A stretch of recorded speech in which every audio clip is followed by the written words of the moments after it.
group will lead us in their anthems, starting with the national anthem, the East African anthem, and then the university anthem.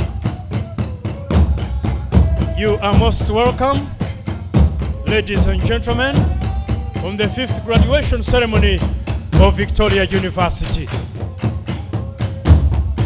We are witnessing the Chancellor's procession, great team, formation of academic staff, deans of different faculties, the members of the governing council, the top administration, the commencement speaker, and the great team. Let us all stand. Let us all stand as we usher in the Chancellor's procession.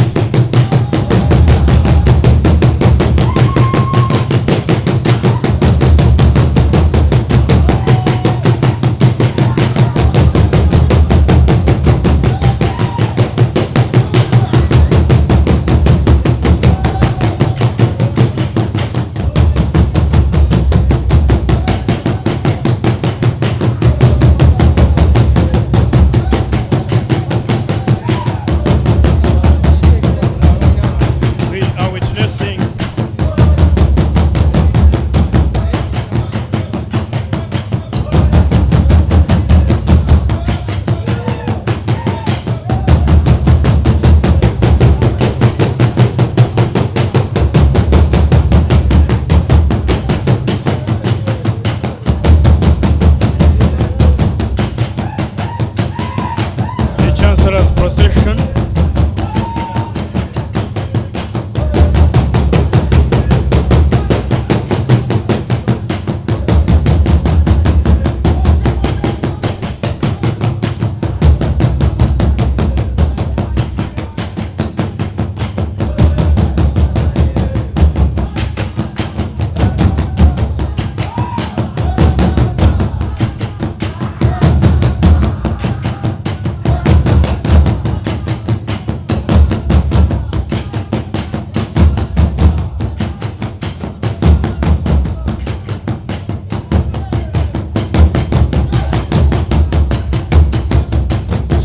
Procession coming in.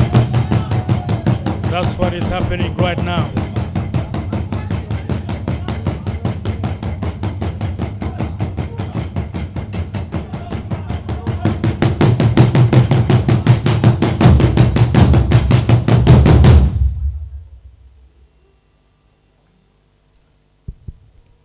Thank you very much, Sosolie Trip, for ushering in our procession. We welcome you all, our dear invited guests, protocol observed. We welcome you, our dear Chancellor, to the 5th graduation ceremony of Victoria University. Please let us have the Uganda national anthem played again by Sosolie Dance Troupe, which is going to be followed by the East African anthem and our Victoria University Schools anthem.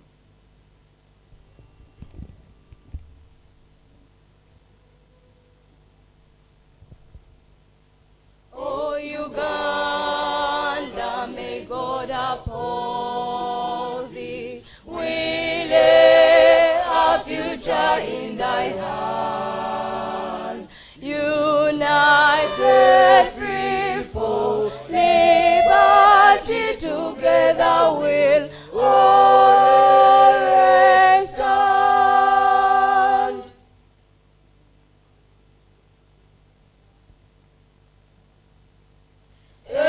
Mungu twaomba uilinde Jumuiya Afrika Mashariki, tuwezeshe kuishi kwa amani, tutimize na malengo yetu. Jumuiya yetu sote tuilinde, tuwajibike, tuimarike, umoja wetu ni nguzo yetu, idumu jumuiya yetu.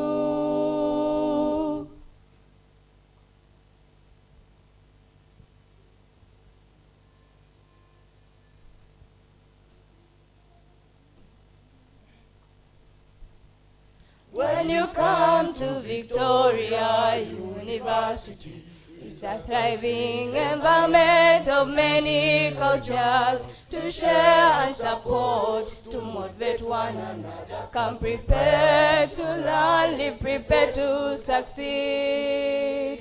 Victoria University is a tower of academic excellence. Together we motivate and support. Lord God bless our Victoria. Victoria University is a tower of academic excellence. Together we motivate and support. Lord God bless our Victoria. Our vision as you see it, to nurture talent in you. Together we can change our world for the better. We will light up the nation, empowering, motivating. Come prepared to learn, live prepared to succeed. Victoria University, it's a tower of academic excellence. Together we motivate and support. Lord God bless our Victoria. Victoria University is a tower of academic excellence. Together we motivate and support. Lord God bless our Victoria.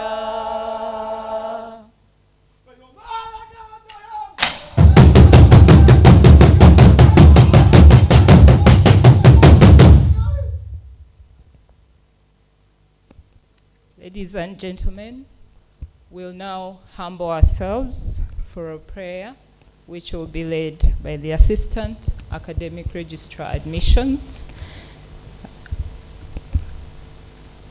Good morning. All protocol observed. Let us pray.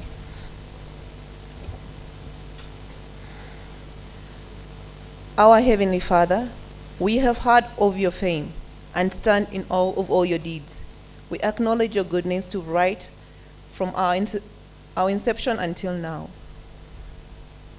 You have moved us greatly, and you continue to do so.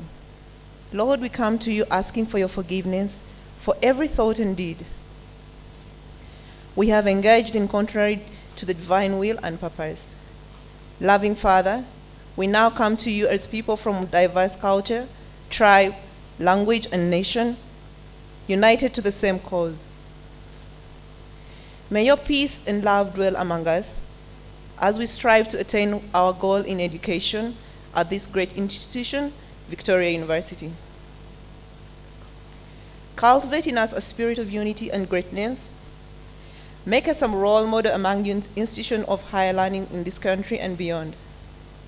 Prepare us both physically and spiritually that we may see the success in all our endeavors at and after this great institution, Victoria University.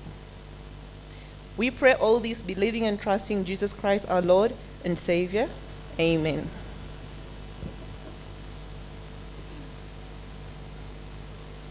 Thank you, Winnie, for that beautiful prayer. Our dear Chancellor will now constitute the assembly.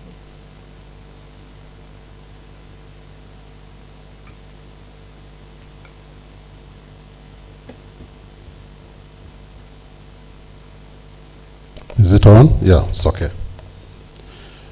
By virtue of the authority entrusted to me, I constitute this assembly into the 5th congregation of Victoria University.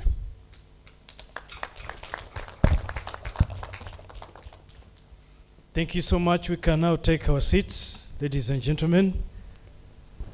Welcome to the 5th graduation ceremony of Victoria University, we want to welcome you so very much. I take the opportunity to welcome the virtual audience following us on different media platforms. We have a team of an audience that is following live on NTV and NBS, a great audience following on our Facebook and YouTube accounts, great audience following on Zoom. Mr. Chancellor, sir, you've not only constituted the audience physically here, but just because of COVID, we have a great audience following us out there. And so we welcome you as Victoria University. I take the opportunity, ladies and gentlemen, also to welcome the different media houses represented here. We have NTV, NBS, we have radios, radio reporters who have come to cover this event so that people who will not be able to come right through, they will also know that indeed we are a center of experiential learning. Ladies and gentlemen, let me take the opportunity to welcome our parents, sponsors, and a great team that has enabled our dear graduates to study up to this time. We want to congratulate as well the parents and the graduates. I also take the opportunity to welcome the teaching staff of Victoria University, the deans of different faculties, the heads of department, the lecturers, full-time and part-time.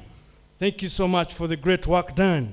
I welcome the students, fraternity of Victoria University, and of course represented by the good president. Thank you so much. Members of the governing council, thank you so much for coming and for making Victoria a great university. The Rupo Area Foundation is represented by the chairman himself. I want to welcome you so much and thank you so much for making Victoria University a great university. Today, we are going to witness a great day in the lives of the people who are seated right there. In a special way, we want to welcome and congratulate our dear graduates. Friends, can we put our hands together and we welcome and congratulate our dear graduates, smartly dressed right there, and soon, the graduates will turn into graduates. Welcome once again to this 5th graduation ceremony. Ladies and gentlemen, today I'm not working alone. I will be assisted by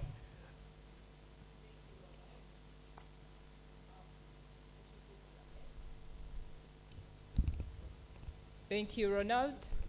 My name is Nachigude Annette, co-MCing with Katunji Ronald, and we welcome you, dear guests. We welcome you, our dear graduates of the day. We welcome the parents. We welcome the members of our governing council. We welcome our dear Chancellor, Professor Opuda Asibo, and Mama Opuda. Thank you all for coming. We welcome all our dear lecturers, the trainers that have enabled these students to achieve what they have achieved until now. Thank you very much, Ronald. The theme for the 5th graduation ceremony of Victoria University is educating with a purpose. Educating with a purpose. And the purpose of Victoria University is to train students, groom them into world changers, transform them into job creators, not job seekers, transform them into great men and women who will not beg, who will have their purpose to why they are living achieved at Victoria University. That's why we come, indeed, like they did. They came prepared to learn. And right now, we are seeing them off, ready to succeed, having run through a number of things. And more so, they have worked from day one. Ever since they entered the university, they have been attached to different organizations the Ruparelia group of companies has given a chance each of them to do internships right away from year one, which is very, very, very important, meaning they have hands-on training, ladies and gentlemen. And we want to appreciate Victoria University for doing that. Ladies and gentlemen, Mr. Chancellor, sir, I also want to let you know that we have the representation of our religious leaders. We have Reverend Father Robert represented there and is a parent. Please, Reverend Father Robert, could you stand up for recognition? Thank you so much for coming. Thank you so much for trusting Victoria University with your students and other religious leaders that I might have not seen. We will recognize them later. Right about now, ladies and gentlemen, like he has always said, that together we win. A man whom the love of office cannot buy, a man whom the rust of office cannot kill, a friend, an author, an education expert, policy analyst, a bade to many, a colleague and a friend. It is now my joy, ladies and gentlemen, to welcome the acting Vice Chancellor, and who also doubles to be the Deputy Vice Chancellor in charge of academic affairs, to come and address the congregation. Dr. Lawrence Mganga, let's put our hands together and welcome Dr. Lawrence Mganga to address the 5th congregation of Victoria University. Thank you so much. We can continue clapping, welcoming him.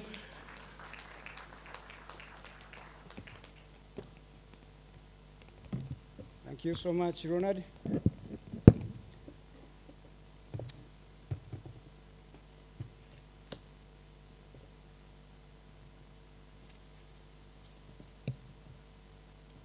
The Chancellor, the proprietors of Victoria University, under the leadership of the chairman of the Ruparelia Group of Companies, Dr. Sudhir, you're welcome. The Board of Directors of Victoria University, the chairperson and members of the University Council,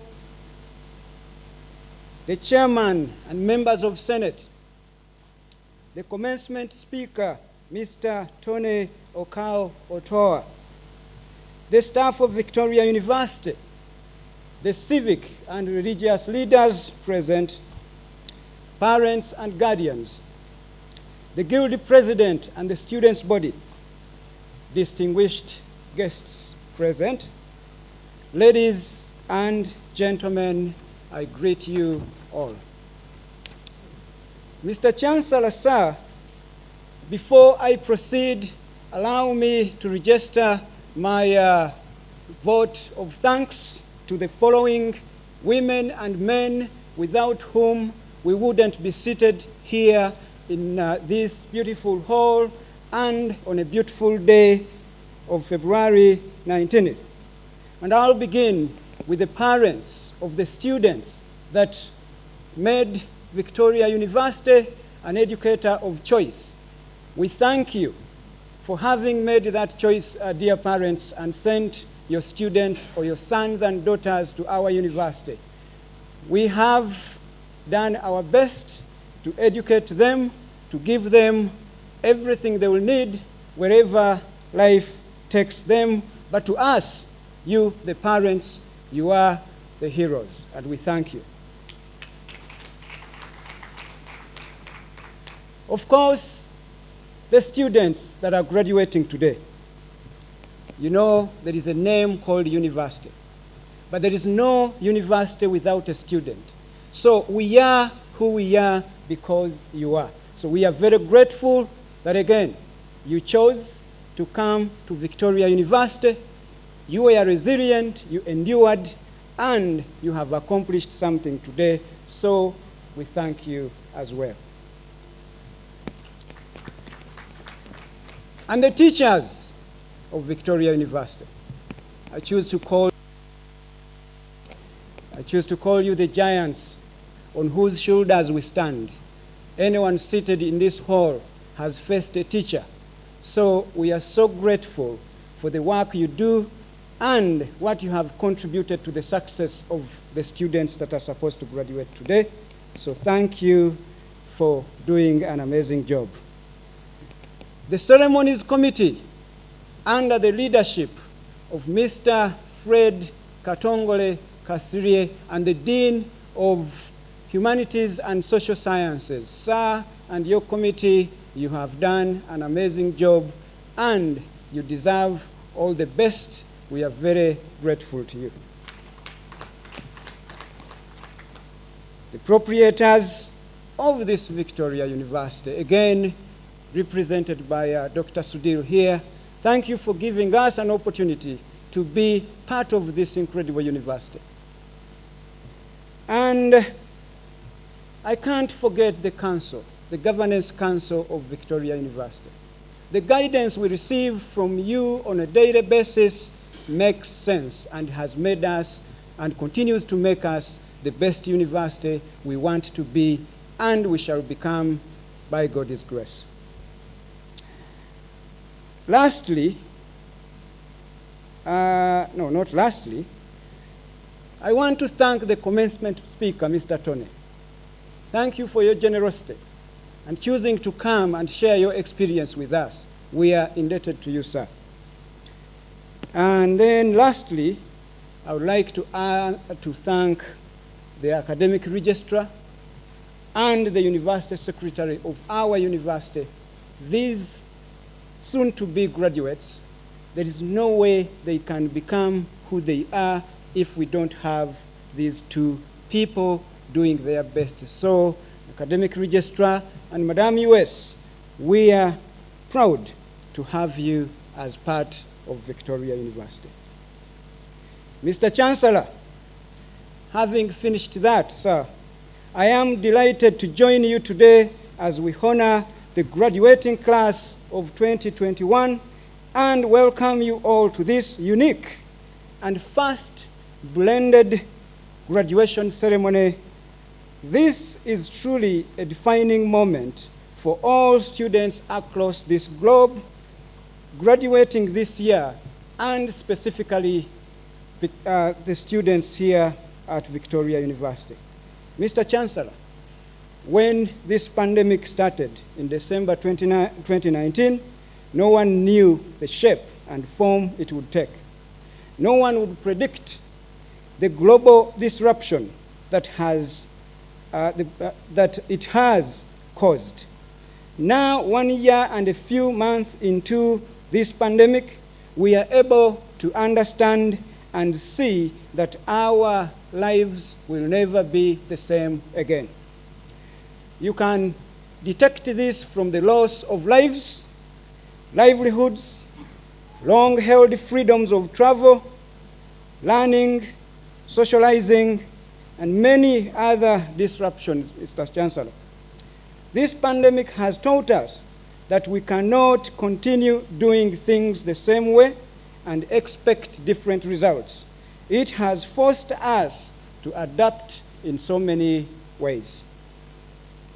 And for this graduating class, they are an example of many people who have had to adapt to the new normal, and they have embraced change that has come with it. You, the soon-to-be graduates, you have embraced the digital shift by taking your classes online, and you are the first graduating class in our history to graduate after taking virtual classes.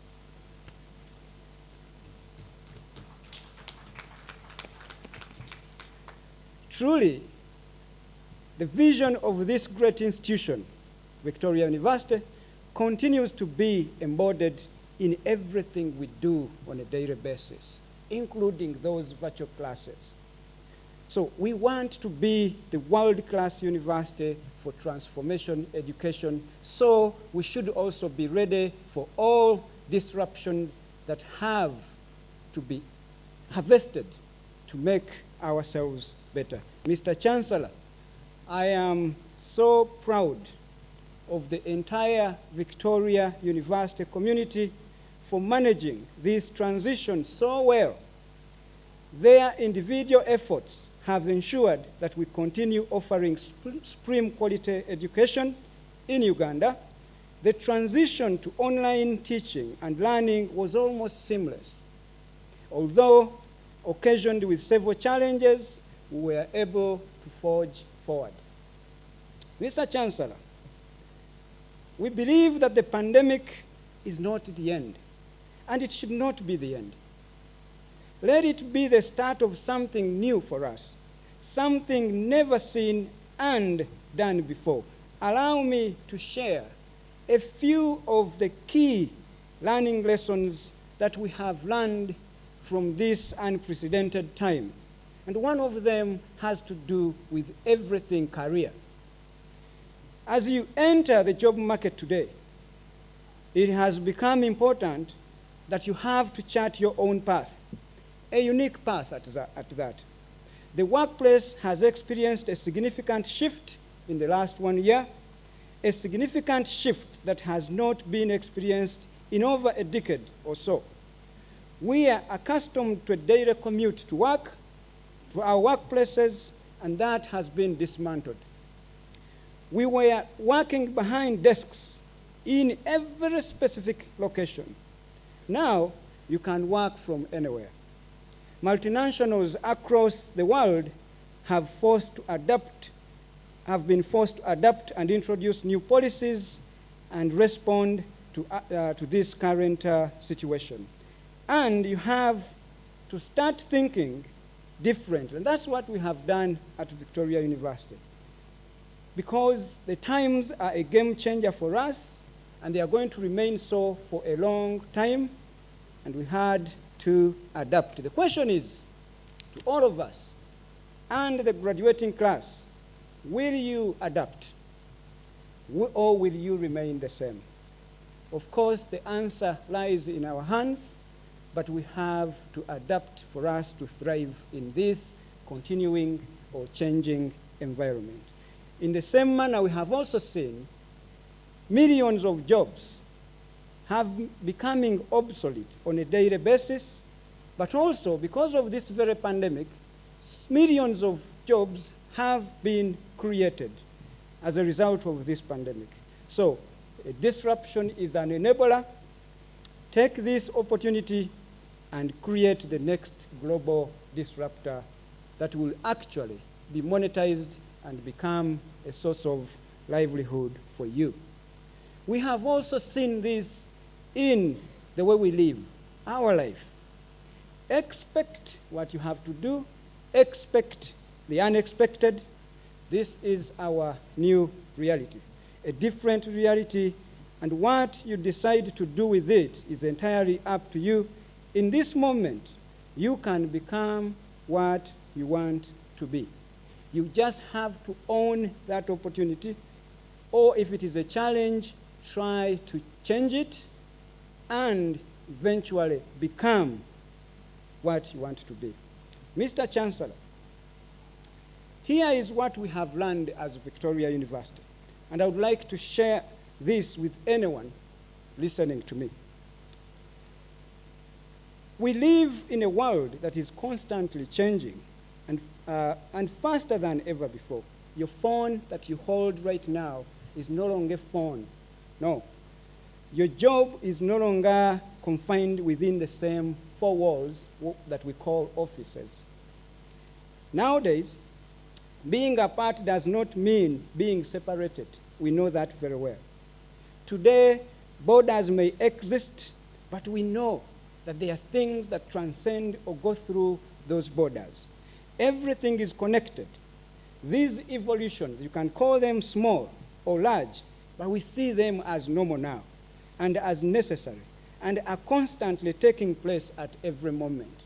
Again, question is, how do you fit in these changing that we see on a daily basis? Everything around us, is changing. You can do one of two things. Go with the tide, or take control and become the driver of this change by becoming a shaping and directing it the way you want. The thing is, no one achieves incredible things by going with the tide. That is why Victoria University, we don't wait for things to happen.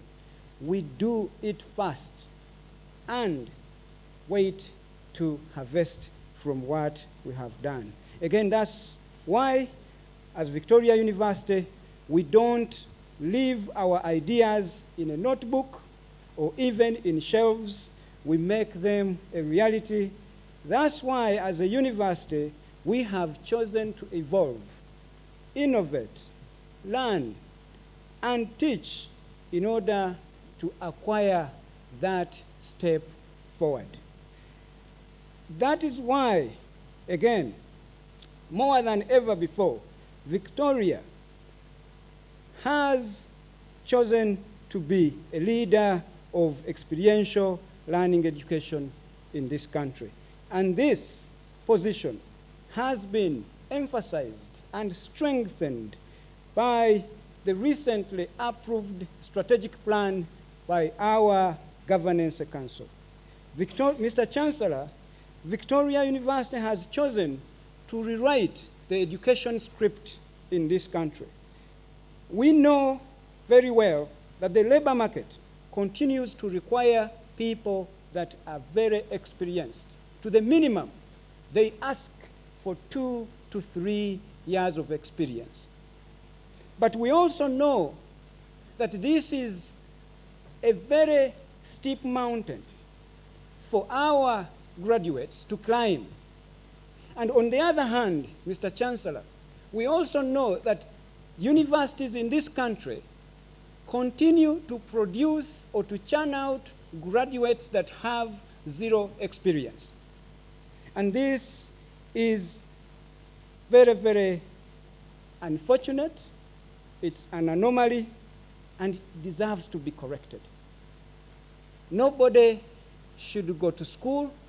No parent should send their child to school, and then they come back home to sit with them after completing 3 years, 4 years, 5 years, and spending millions of money educating these students. It has now, of course, become a norm that almost 9 out of 10 people that graduate from higher education institutions have to go for the next 5 years without a job. So we should and we must, as educators, before we even talk about government to do something, as educators, we should reject that. We should aspire to change that. Mr. Chancellor, Victoria University, with the leadership of our council members, we have chosen a new path. We have chosen to teach experience, not theory. We have chosen to provide authentic learning. You can call it real-world learning or experience. We have chosen an experiential learning education model to define who we are as a university. Experience is now the DNA of our teaching and learning. Mr. Chancellor, I have the pleasure to share with you an important statistic that makes us proud as Victoria University. Did you know, Mr. Chancellor, and everyone listening to me, that 96% of our previous graduates either have a decent job or have gone ahead to create their thriving small businesses? Thanks to the experiential learning model that has been undertaken by this university. Mr. Chancellor, you may not take my words for it, or my word for it. Allow me to share with you a few incredible stories of the students that emerge from Victoria University. Mr. Chancellor, we have a student called Juliet Nakasinde. She's a student in the Faculty of Business and has pursued tourism and hospitality. I choose to call her a social media executive and recently a receptionist. She was granted opportunities as part of her learning to crisscross the Ruparelia group of companies, serving in different capacities, acquiring different sorts of experience, and today she has so far served in 2 portfolios as a social media executive, and right now she works as a receptionist of Victoria University. In her own words, she shared that she empathizes with students that go to different universities because they will graduate and start looking for a job, while herself, she will simply inform her supervisor to leave her desk and go and graduate and come back to the job.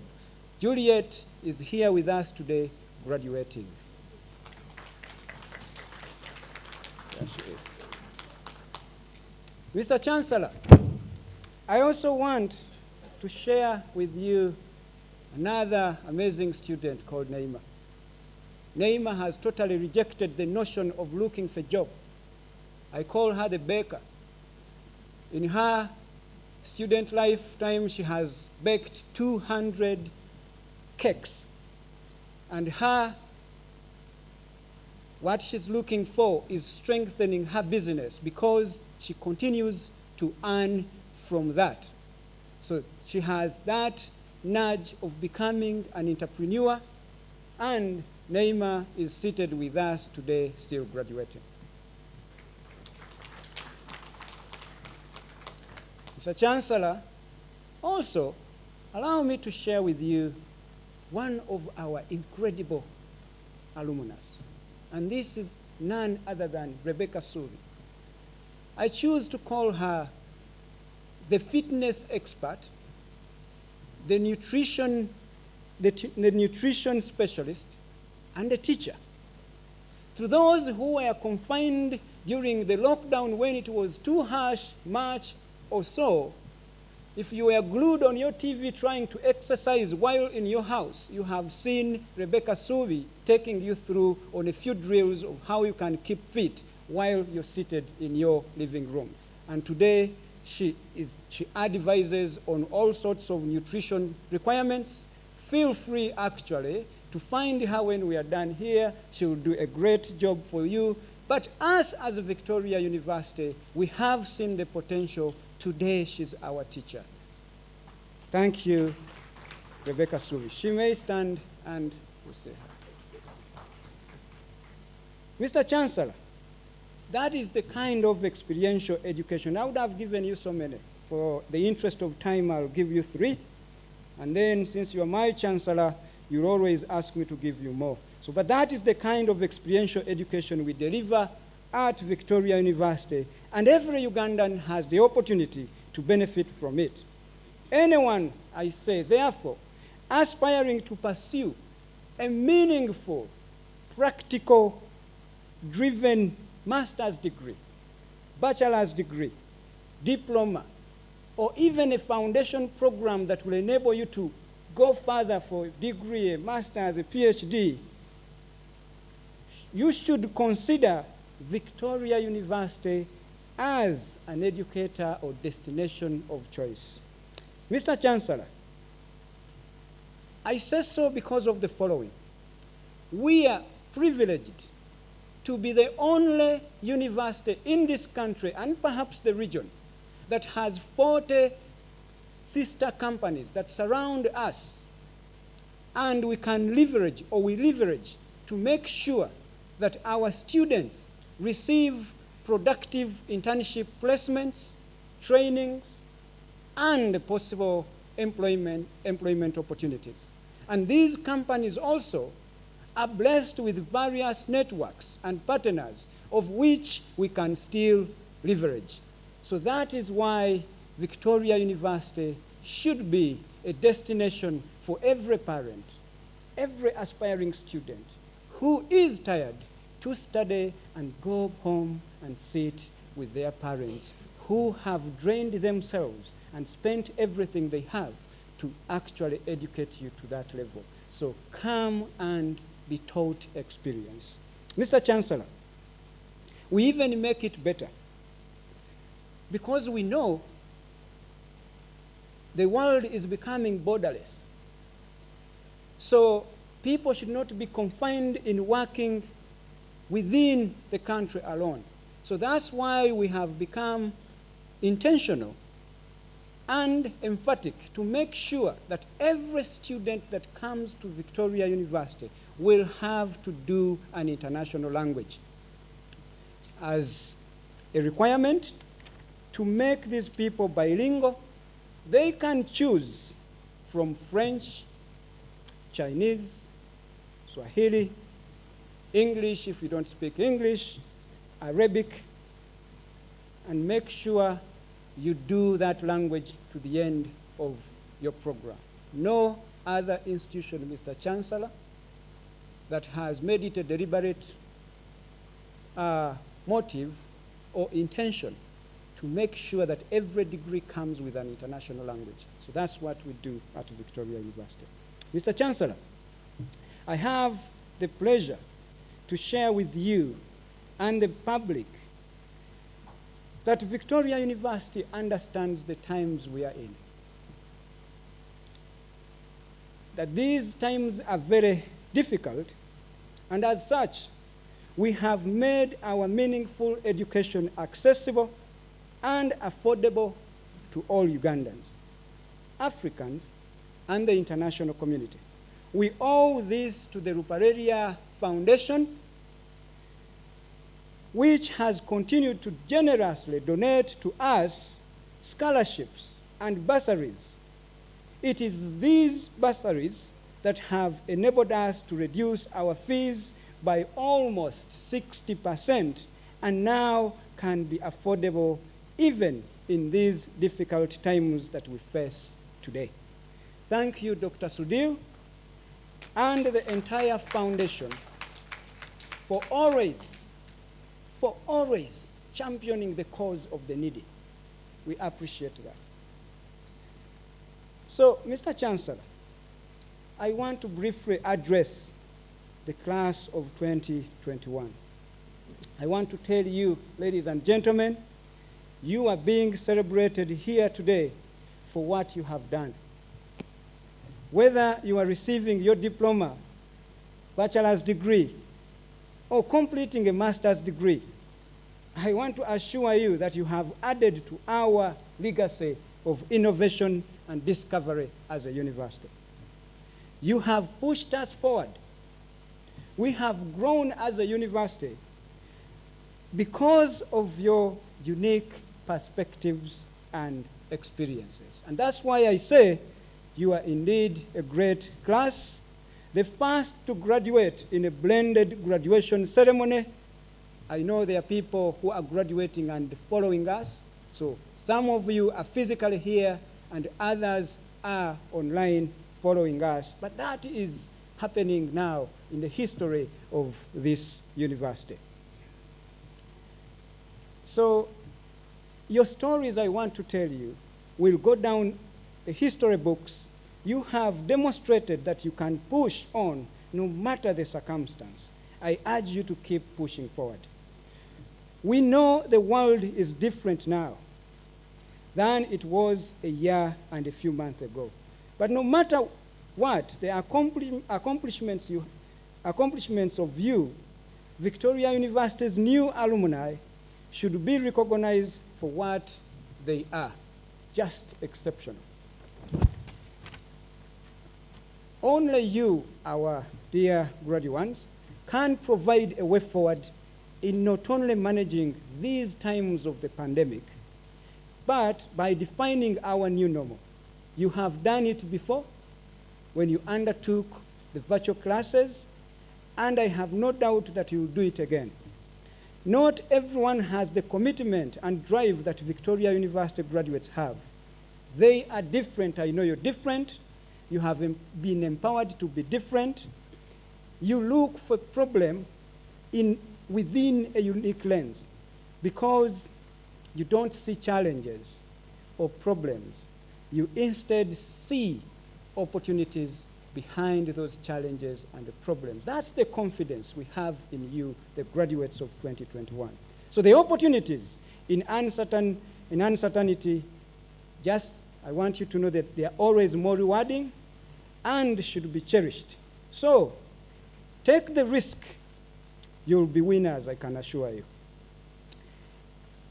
So I leave you with the words of wisdom from Maya Angelou that say,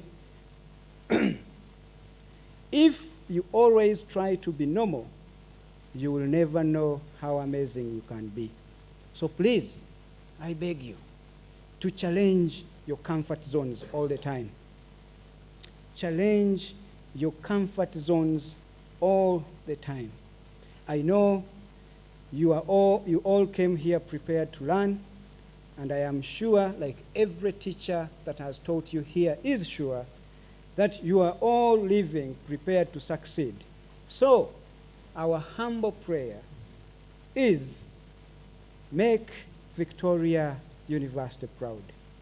Make your parents proud, make your guardians proud, make your country proud, and most importantly, make yourselves cool people. Cool people are always winners. Cool people are always likable. You will win with that cool. So I want to congratulate you all. Thank you again for choosing Victoria University as your #1 educator. And we applaud you. We are proud of you. Thank you very much, Mr. Chancellor.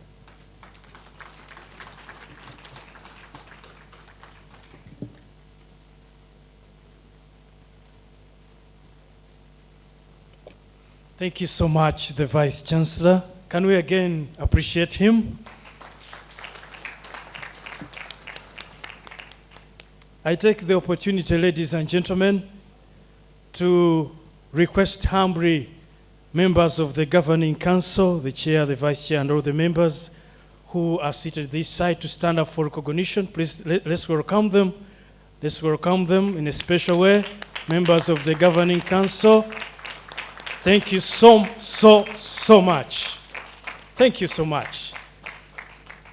Let's welcome the international students. Victoria University is not only educating people here in Uganda or in East Africa, but we are an international university. International students who are graduating today, the graduates, could you please stand up for recognition?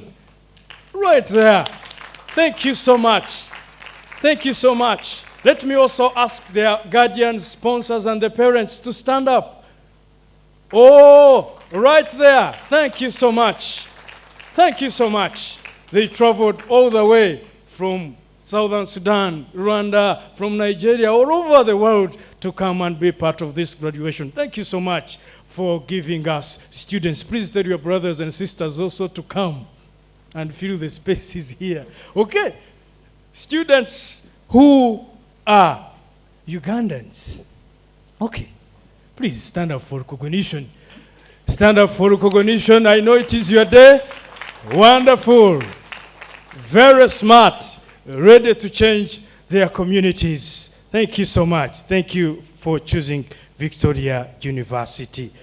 I want to, in a special way, to recognize, and I will humbly ask them to stand up, the dean and the staff, the head of department, and the representatives of staff, and the faculty of business management. Please, could you stand? And people appreciate you with your team. Thank you, thank you, thank you so much. The dean and the team represented of the Faculty of Humanities and Social Sciences. Please, could you stand? Let's appreciate them. A wonderful team that has trained our dear graduates today. We have another great team, the Dean of Faculty and the team of the Faculty of Science and Technology. Please, could you stand? Wonderful team. Thank you. Thank you so much. We have another great team, the Faculty of Health Science. Please, could you stand with your entire team represented here? Thank you. Thank you so much. The lecturers, maybe I might have not mentioned you, the lecturers and the support staff, could you stand up for recognition? People must know that we have just training our students. Could you stand up for recognition? Thank you, thank you, thank you, thank you so much. The good president and the students leaders fraternity, please, could you stand up for recognition? That is the good president and the representation of some of the ministers. And our vice good president, she is graduating today. Please, could you stand up again for people to know that we do not only train leaders who don't graduate. We have a wonderful lady there. Thank you so much. We continue to welcome you in your different capacities. Thank you so much for honoring our invitation. I'm informed that we have our political leaders and leaders from different places who have joined us. If you are one of them, please could you stand up for recognition? The leaders, political leaders who have joined us. Yes, right there. Thank you so much for coming. Thank you so much for honoring our invitation. Many other people are following online, like the Vice Chancellor put it clearly, and we want to appreciate you. Please continue following online. This is Victoria University, a center of experiential learning. Right now, ladies and gentlemen, I want to invite the university secretary. She will help us to profile the commencement speaker, and then she will invite him to address the congregation. Thank you so much.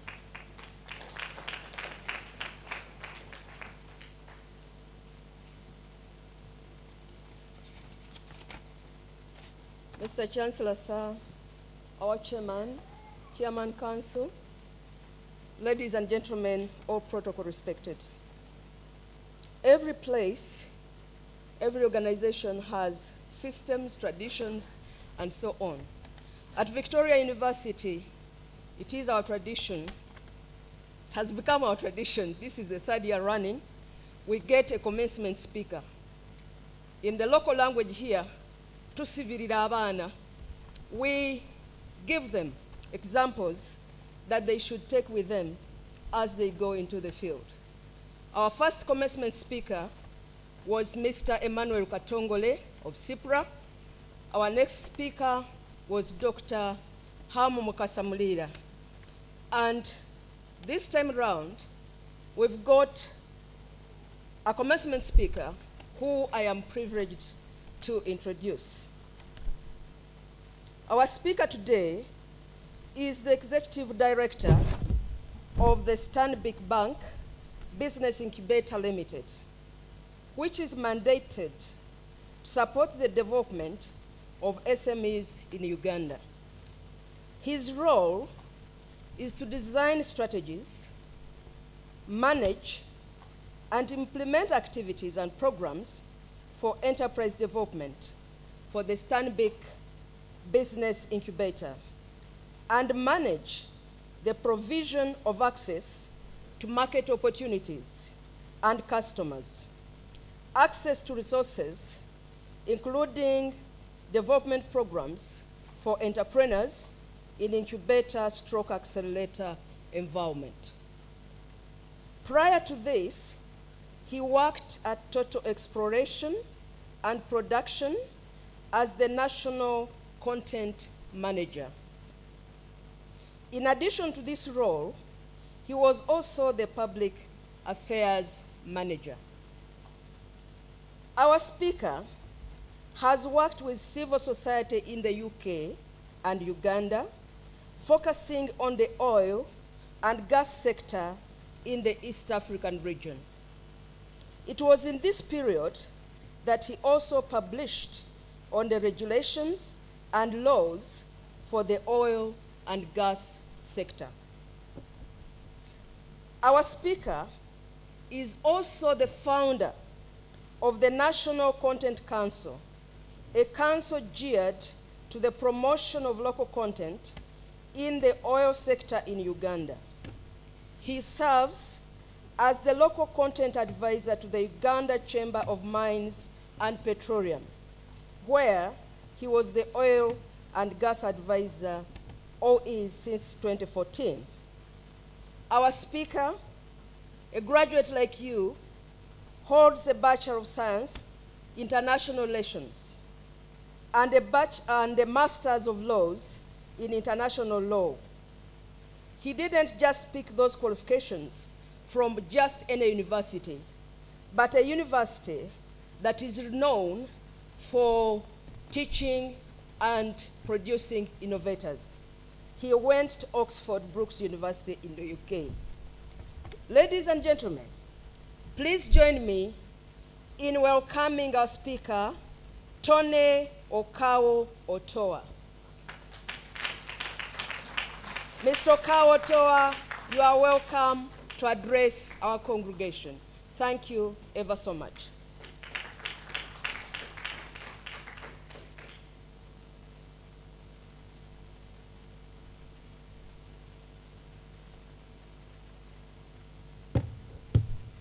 Thank you very much, US. I think I've been hearing that a lot today. US, I thought we were going to America, but I was just reminded it's University Secretary. So thank you very much. First of all, I want to start by saying habari, good morning, namaste, bonjour, because I was told we're international, right? So I will keep it international today. If you hear my accent swinging from Japanese to Ugandan to American, we're international today.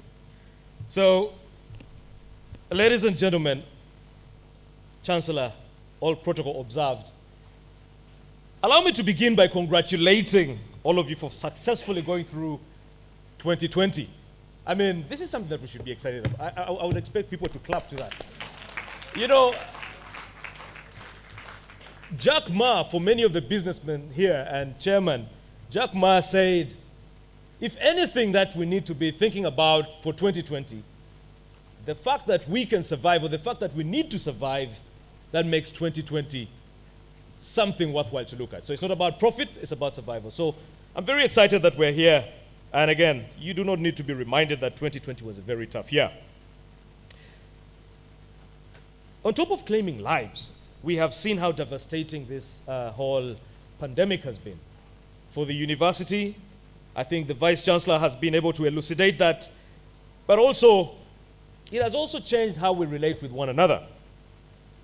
So I must say that it's no mean achievement to be part of this very interesting occasion, and of course, all of us coming and being part of this event amidst all the chaos that we have been seeing. So, in a massive way, I want to say congratulations to the class of 2020. My name, as has been introduced, is Tony Otoa, and I work with the Stanbic Business Incubator. And we work with entrepreneurs around the areas of business sustainability and resilience. As some of you may know already, or some of you may not know, most businesses do not survive beyond their third birthday.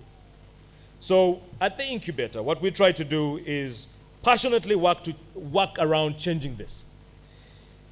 Please remember the word that I'm going to use a lot of the time, and I'm glad this word has been used by the Vice Chancellor, which is passion. Remember this word because I'm going to come back to it shortly as we continue speaking about this great, amazing day. Coming here today is an interesting situation for me, and I'll tell you why. I'm very excited that some of the people that are part of the story are actually in the room, and I'll explain how they come into the story, but it's a very interesting day for me. Some of you may already know that, as has been introduced, I'm the Chief Executive at the Stanbic Business Incubator, which is one of the subsidiaries of the Stanbic Holding Limited.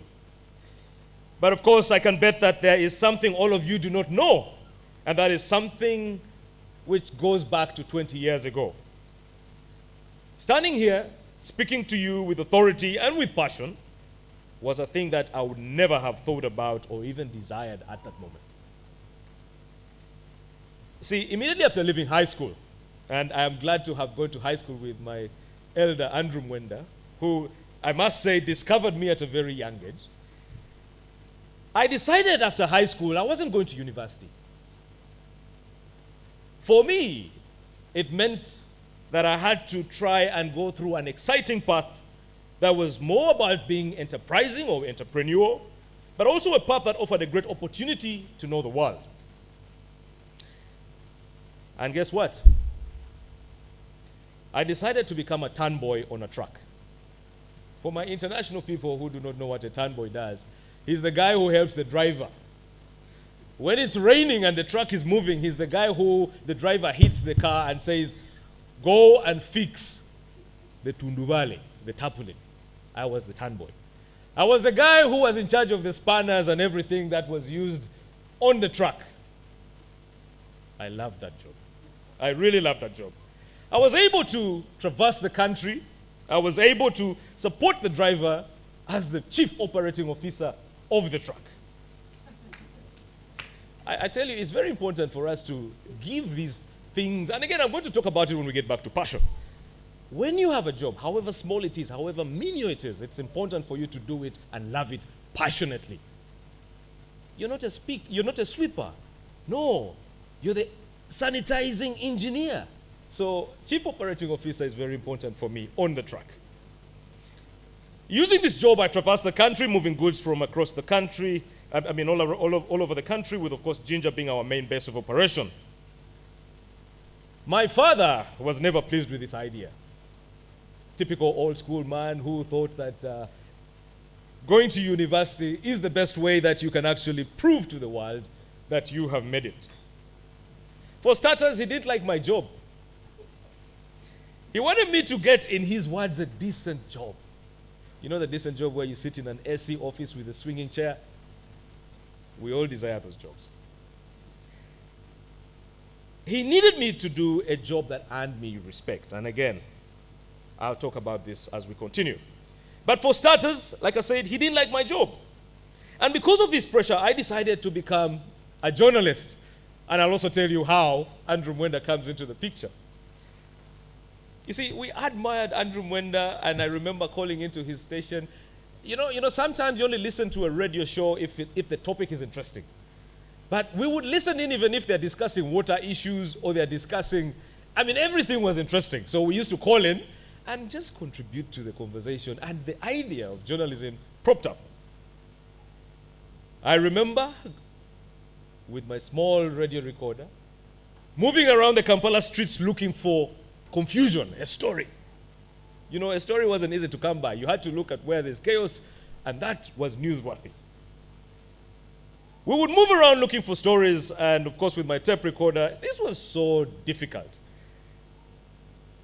I remember running around old Kampala, the taxi parks, running back to Monitor FM, and that time there was a lady called Rachel Mugarura who was our news manager. And all the time she would tell me my stories were never newsworthy. So I had to become crafty in looking for a story. But like any business person will understand, whatever venture you get into is not proof that it will be evidently successful. My lucky day, however, came. And I must admit, this was a great day. On this day, like anyone who has a bit of luck, I chanced on a story which was a procession of the Uganda People's Congress all the way from City Square into Uganda House. This was 2013. And what was so interesting about this procession is that, you know, we are walking with Agri Warrior. I have my tape recorder, and everything is so fun and interesting. And we get to Uganda House, and bullets start running out. And when the bullets start running out, true to the Agri Warrior story of him being a top athlete, the man was nowhere. We were left with the guys trying to beat us Jiboko and get us into line. And I remember running down behind Nkrumah Road into Monitor FM.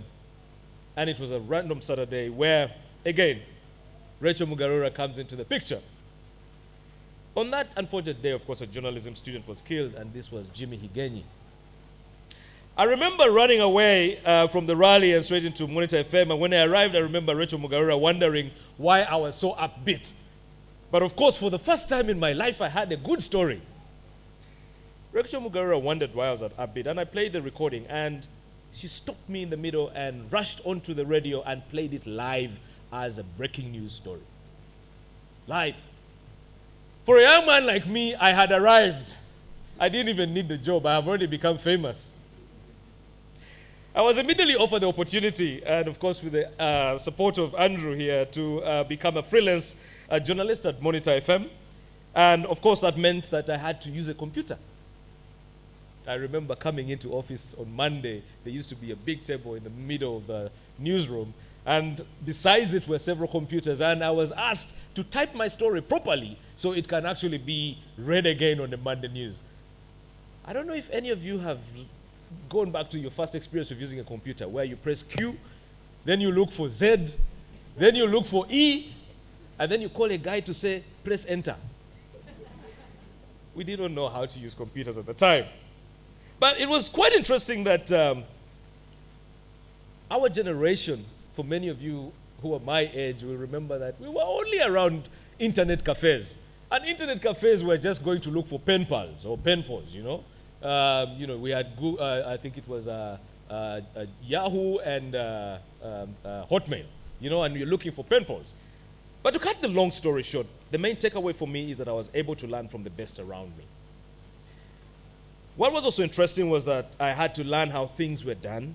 I had to learn the great old journalism trade. And at a leadership level, within a short time, I had become the youngest ever Secretary General of the Uganda Parliamentary Press Association. I had never been to journalism school. I always like to brag and say, Semuju Nganda was my subordinate. You know, it makes me feel good sometimes. But at a professional level, I covered a lot of war stories. I covered stories all the way from Congo to northern Uganda to West Nile and all the major areas where conflict was evident within and outside Uganda.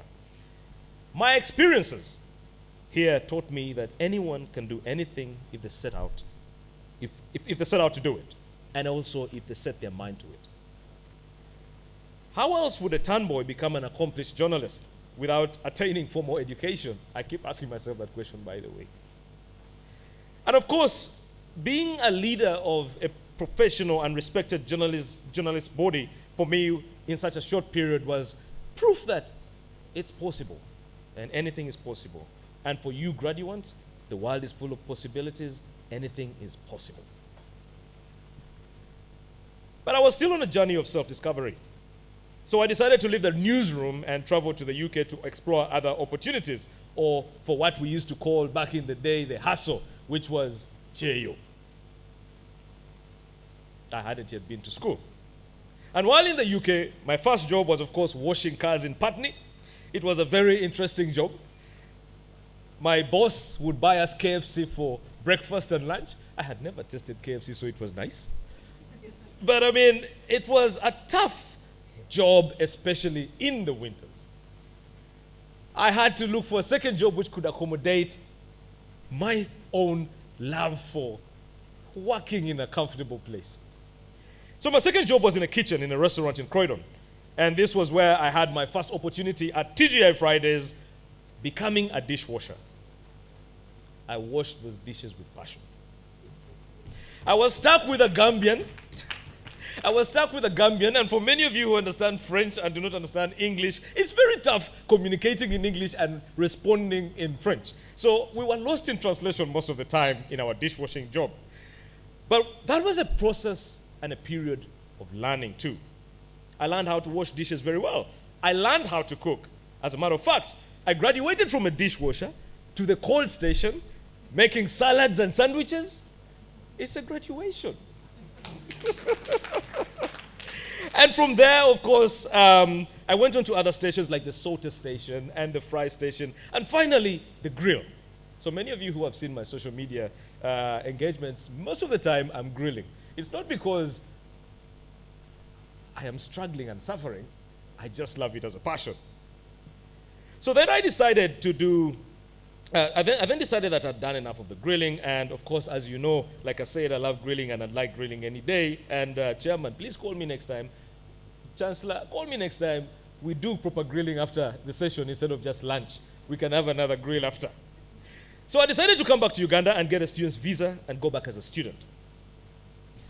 As a student, I studied while doing 3 jobs.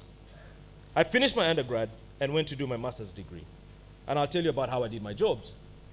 My first job, of course, was from 2 p.m. to about 9 p.m. And this was at Ladbrokes, which was a betting farm. And around 9:30, I would go to a kitchen in Headington, where I would do last-minute orders, and of course, cleaning up the kitchen till about midnight. And then go to the post office, sort out letters until 4 a.m. Go sleep, 9 a.m., go to university, tick-tock, tick-tock, tick-tock, 3 years. As a student, that was quite interesting for me. In fact, I must say that none of the things I have learned in life have required certification in such a way. In fact, those certificates have simply been certificates to show that I got an education, but I have never used them any single day, even for my job today. I do not want to say this in a funny way, but you know, what I always believe is that it's really the experiences that you are going to go through, the experiences that you have been through, that are going to support your education to make you the best that you can be. But to put it simply, the certificate you're getting today is very important. And you may need it to get to opening doors. But for most of the time, you will need more to stand out of your colleagues with whom you're competing out there.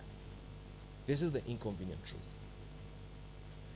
Why am I telling you, or why am I being vulnerable by telling you my personal story?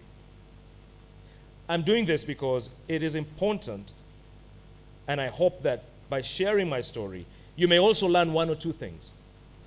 And I hope that one of the things that you learn today is that education comes in different forms. Every day is a learning day. Every day is a learning process.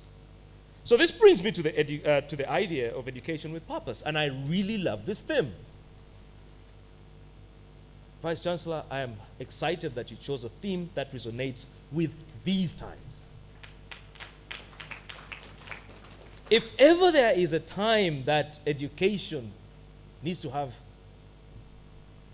an understanding of purpose, after 2020, it's now. It is now. So this brings me to the idea of education with purpose. And when I returned to Uganda, I began my own company called Great Lakes Public Affairs, which supported businesses that wanted to get into the oil and gas sector. I then got an opportunity at Total E&P, where I was national content manager, and at the same time, the public affairs manager. And that is, of course, where my comrade Sam Tucker comes into play, a man who I sit with on the board of the Uganda Chamber of Mines and Petroleum. While this opportunity allowed me to understand the oil and gas sector, I think it is my passion that I was doing that allowed me to stand out amongst the few resourceful people in the country on issues of local content today. As a matter of fact, we are very few, including some, less than 10 national content experts in the oil and gas sector in Uganda. And I'm immensely honored by that education. I left that job, and many people always wonder why I just left. And I remember the chamber wondering why I just left and went back to my farm in Lira. I left that job to go back to farming. I decided to follow what I thought was my passion, or what I believe is my passion. I was offered the opportunity, while following my passion, to take on the Stanbic Business Incubator and the Accelerator Program for the Stanbic Bank.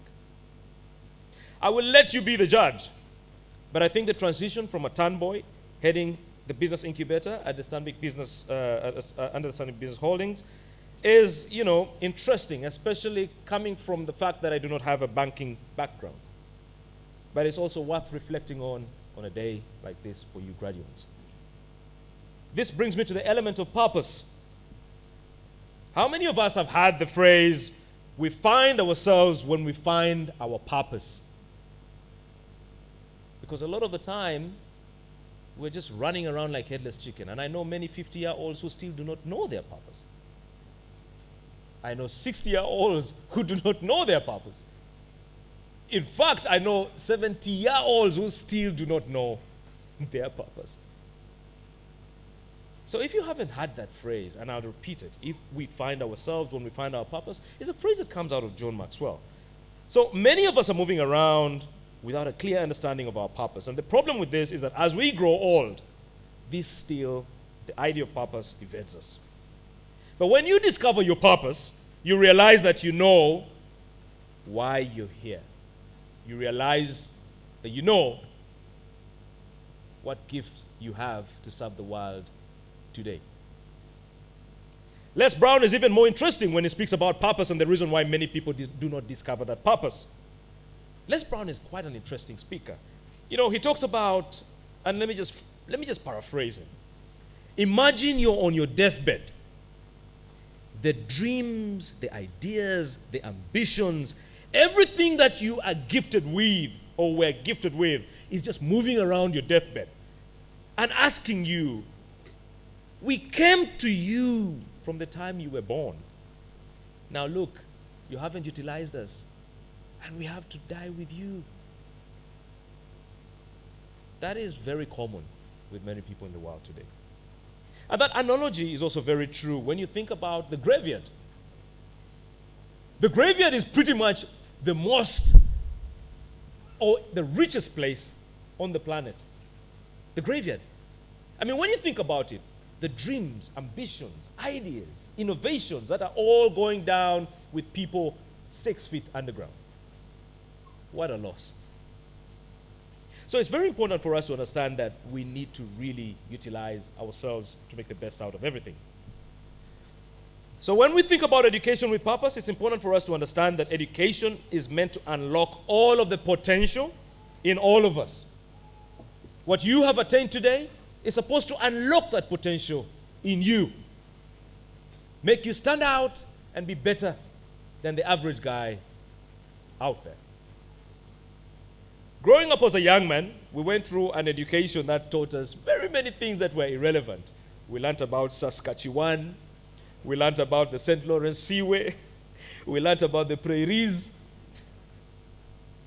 We were taught about the New York Jam, City Jam. Can you imagine? For a guy in Kampala, we are learning about New York City Jam. I really wonder how that helped us, but I think I would have loved more of the Bunga Jam to be able to get here. But I mean, how do you teach people in Africa who do not understand these topics? How? I think one of our challenges today is to seek to change the kind of education that we're giving. And I like the whole blended approach, the whole new way to thinking, the experiential learning. That by the time you're putting out someone into the market, he's actually running the market. He doesn't have to have the market run him. That is what is needed today. That is what is needed today. So that for me is a great way, and we need to reflect upon this and think about the education that resonates with what's happening right now in the world and in our society. So coming back to purpose, as fresh graduates, you will come to learn that for purpose to really be evident, passion has to be linked to it. For your purpose to manifest, your passion has to be linked to it. And the world is full of average people, by the way. This is no doubt. Yeah? The world is full of average people. And I'm sure that we all know very many average people out there, and there's places and episodes in their lives, and we just know that we need to stand out. But I also know that no one feels average as we speak today, because you have gone way above what the average guy is. And again, what will also make you stand out, especially as you get into the market, even for the 96% that was talked about, I hope that when you get into that office or that opportunity, you really stand out with your passion. And I will also tell you another thing about passion.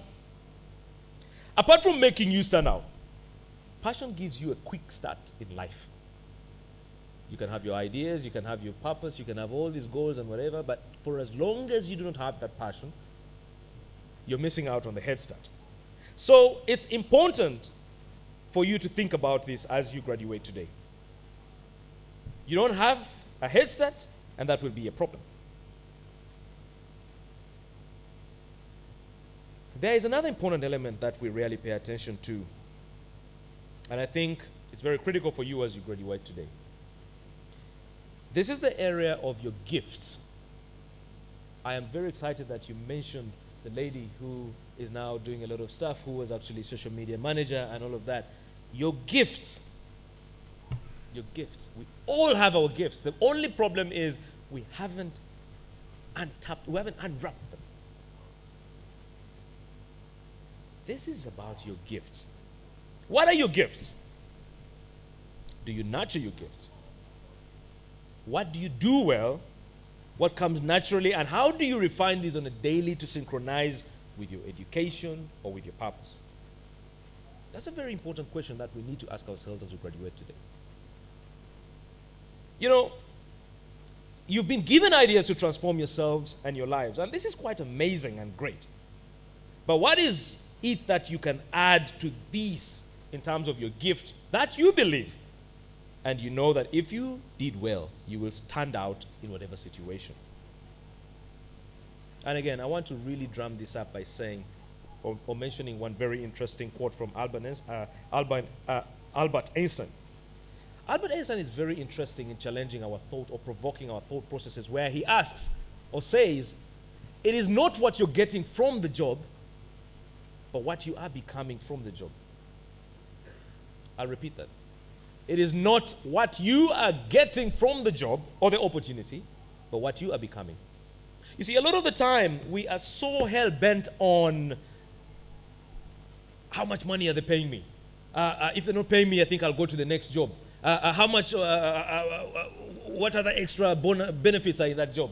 If they're not, and we forget that the fundamental thing is about becoming better, or using that opportunity to become better and add value to ourselves and stand out. Imagine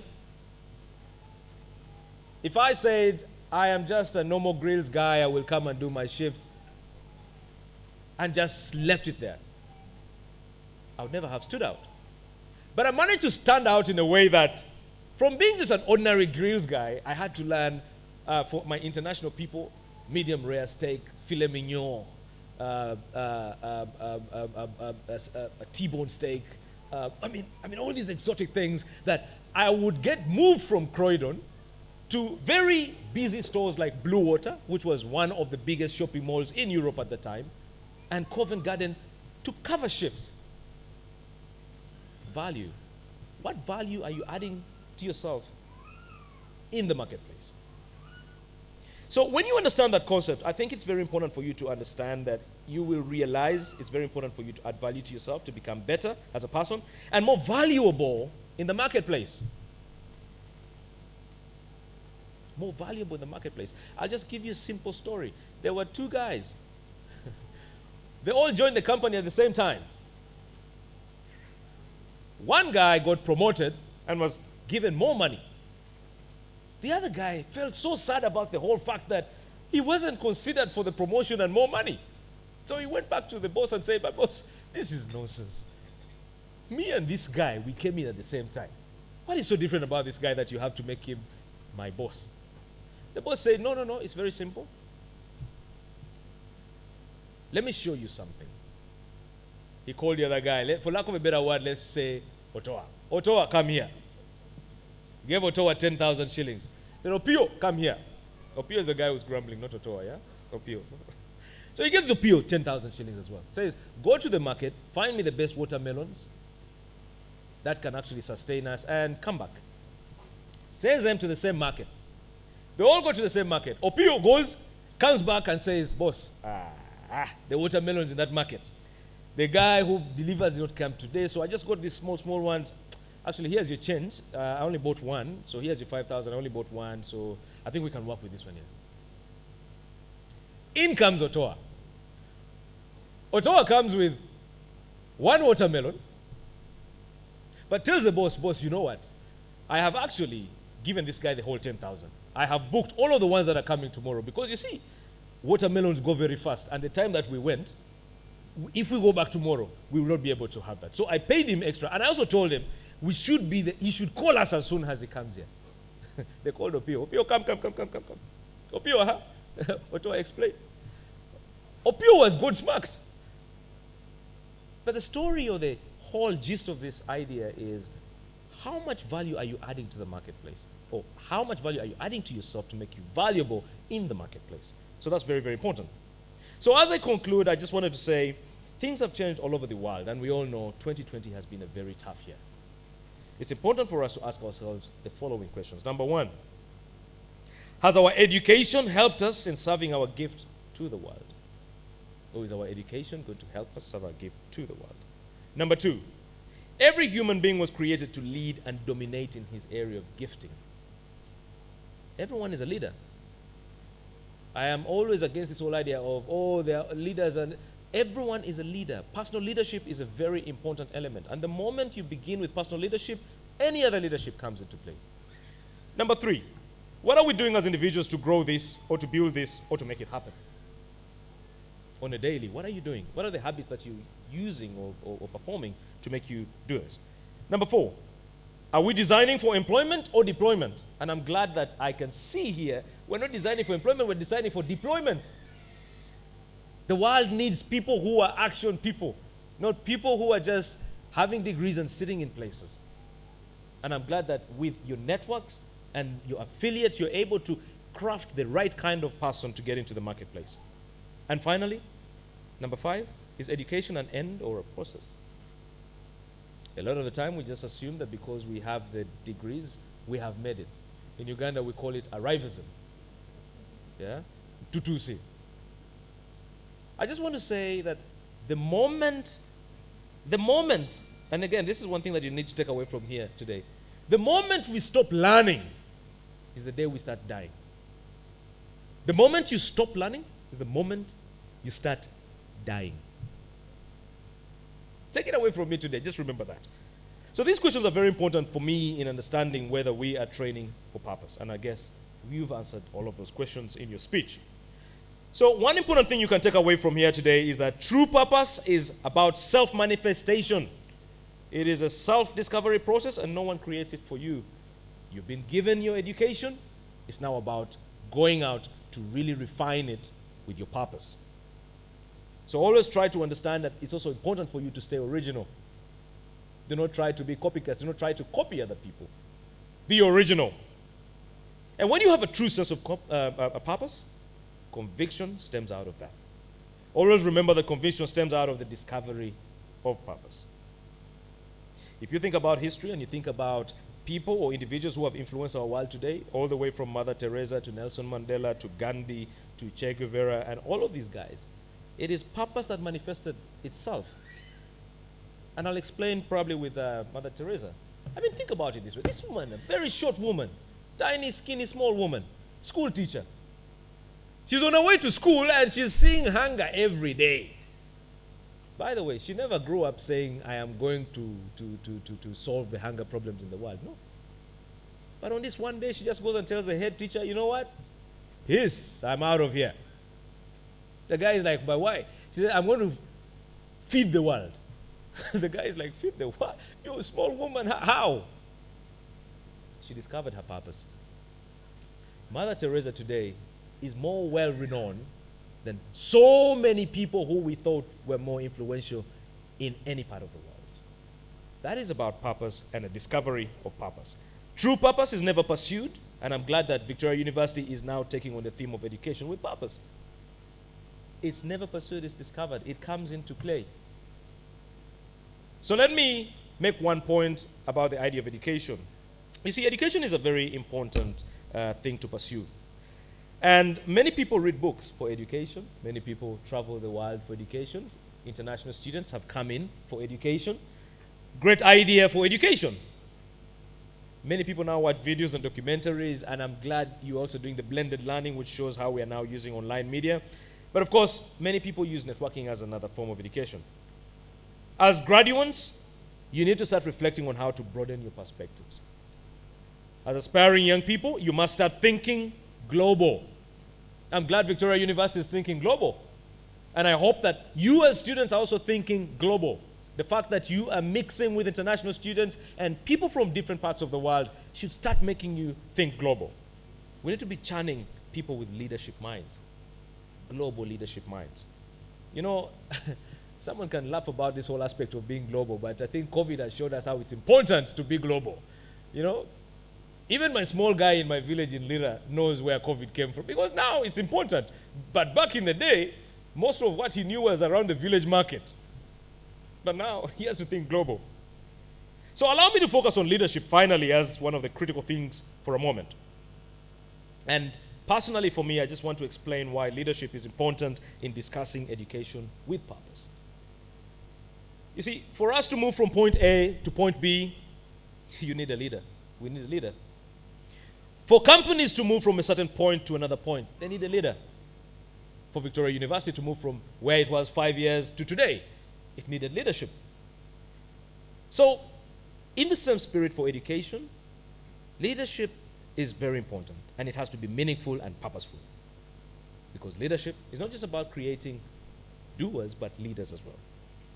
When you are serving education with purpose, you are creating true leaders, and true leaders are very different from managers.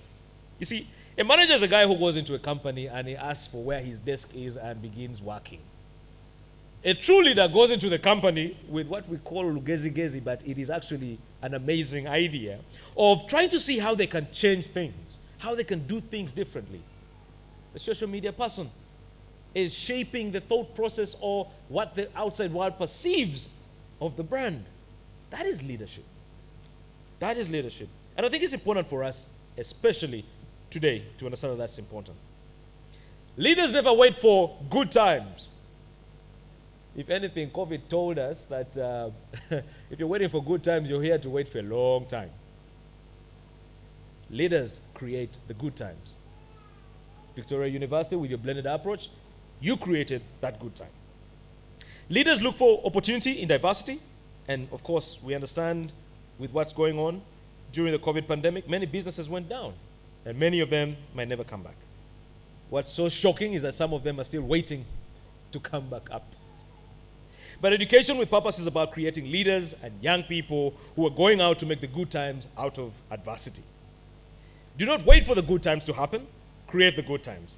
That is what education with purpose does. Education with purpose creates people who resonate with the idea of creating markets.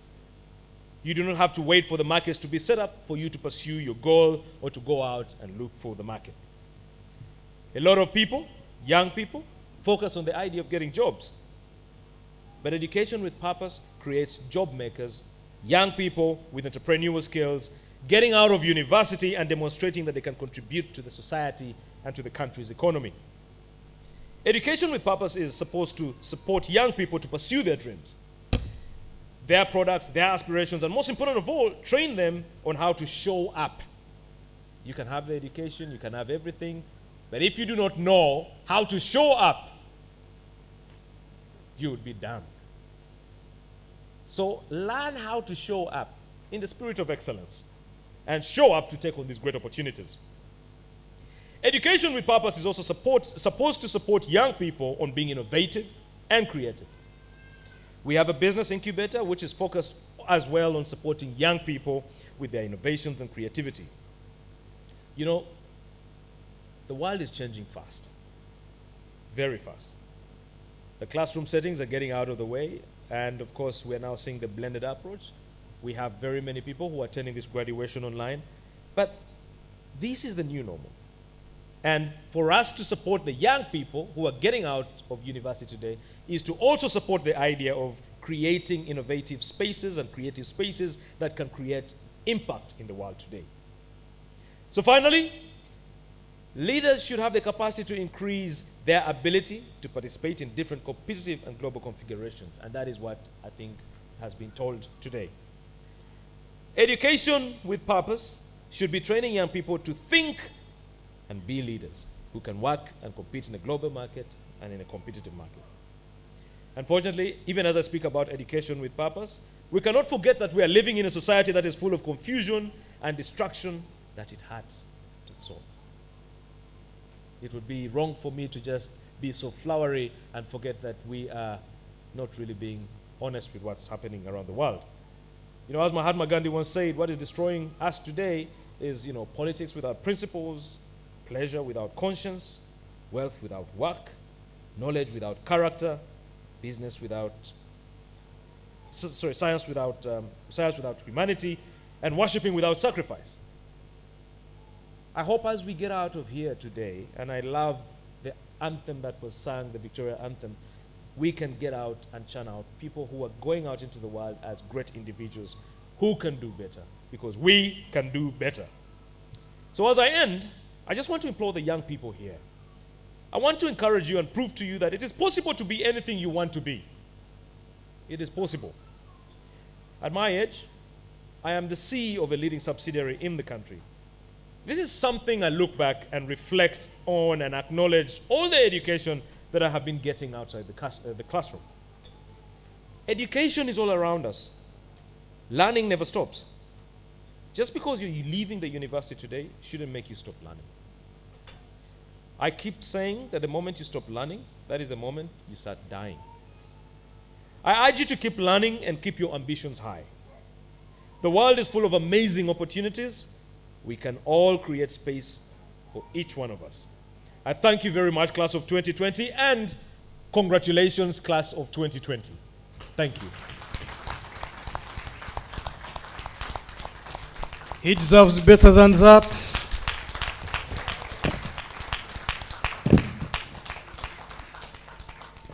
Thank you so much. Thank you so much. Asante sana. Urakoze cyane. Webare munonga. Put it in your own language and we clap for him, our commencement speaker. Thank you, thank you, thank you so much. Education with a purpose.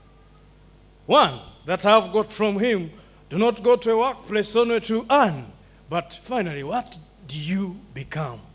What an opportunity to have a wonderful commencement speaker. Please, let's appreciate him once again. Thank you, thank you, thank you, thank you, thank you so very much. Ladies and gentlemen, we are joined by the director, Mr. Arthur Bambu Musingzi, representing National Council for Education. Please, could you stand up for recognition? Thank you so much. I also want to let people know that Victoria University is accredited, and all the courses that are taught are accredited by National Council for Higher Education. So we thank you, the regulator. Thank you so much for representing the executive director. We are joined by the former chair for the governing council, Dr. David Matovu, right here with us. Thank you so much. Thank you. Thank you. Thank you so very, very, very much. I also want not to take chances, but again, appreciate the Ruporeria Foundation. On Wednesday, about 1,500 scholarships, bursaries, were given to Victoria University, and about 5 students got their full scholarships. And the chairman for the board of directors, Ruporeria Foundation, is here with us. And people who are watching live on TV, you can earn yourself the bursary. Simply apply. Click on the link on your Facebook. If you are following, just click on the link and you will win yourself immediately a bursary at Victoria University. Can we appreciate once again the Ruporeria Foundation? Thank you so much, Dr. Sudhir, for having a kind heart. We also want to appreciate, ladies and gentlemen, the parents who are giving us students. And I'm aware people can apply right today at our registration table. The marketing team at the registration table, in case you are graduating in a diploma or a bachelor, you can right away apply for masters, and you also win yourself a bursary. What a wonderful university. This is the only university in the whole world that thinks and can really identify with the poor, with the rich, can really consider that we have been hit financially by the COVID pandemic. Can we appreciate Victoria University once again for putting in consideration that we've been hard hit by the COVID pandemic? Right now, I want once again to invite the Vice Chancellor, Dr. Lawrence Muganga, to come and do a great role of inviting the Chancellor to address the congregation, and the Chancellor will stay where he is. Dr. Lawrence.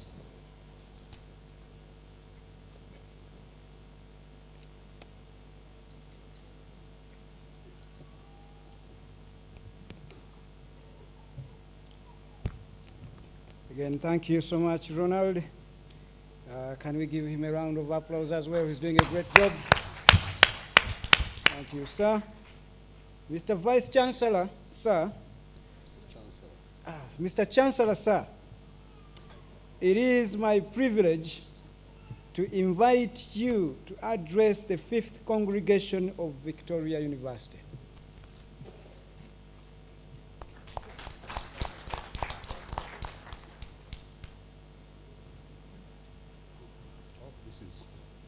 This is on.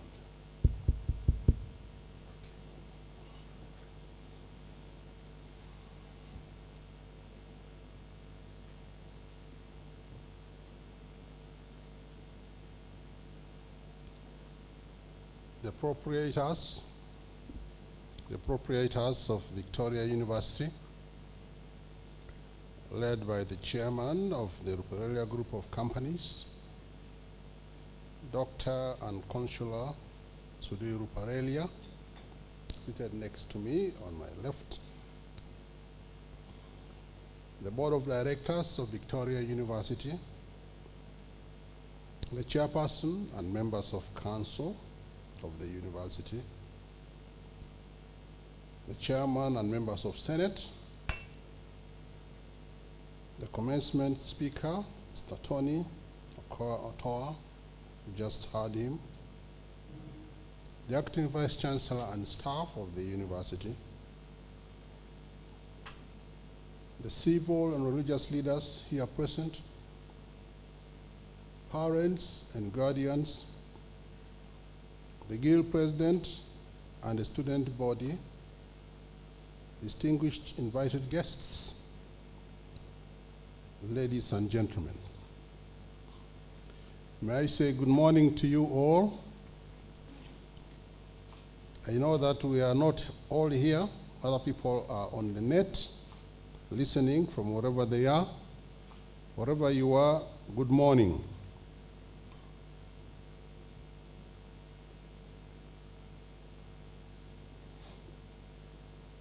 I won't comment on what Mr. Okoa mentioned. First, by noting that, according to him, since we are all not yet dead, it means we are still learning. And I think I'd like to remind you that that is a very important commitment to yourself, that so long as you have not yet died, don't stop learning.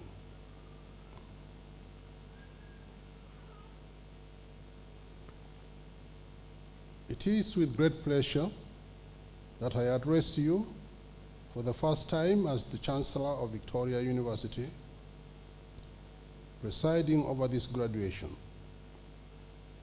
I thank Victoria University for the honor for me to be the University Chancellor. I have been around in higher education circles for the last 44 years since graduating from Makerere University.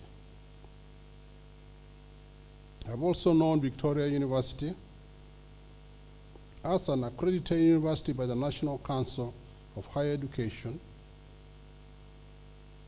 since my previous official capacity as the Executive Director of the National Council for Higher Education, where at that time and when I wrote a letter granting the proprietors of this university to relocate in 2013 from Kira Road at the foothill of Mulago Hill to Victoria Towers in downtown Kampala. Victoria University is therefore a young private university with a promise and with a unique nature of being located at downtown of Kampala City, with easy access and whose doors open directly to the streets of Kampala City. Look for any other university whose doors open directly to the streets of Kampala City. And that is a learning environment by itself, an external classroom by itself.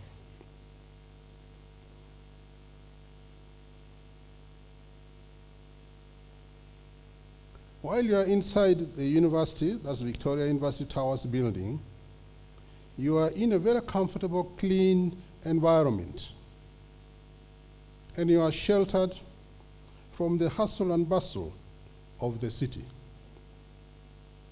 Again, where else in Uganda do you study in the university and experience the maximum impact of humanity in the city, on society and on itself, except Victoria University? It is a modern university of experiential learning with a cultivated benefit from other Ruperelia group of companies and enterprises. This experience makes Victoria University unique.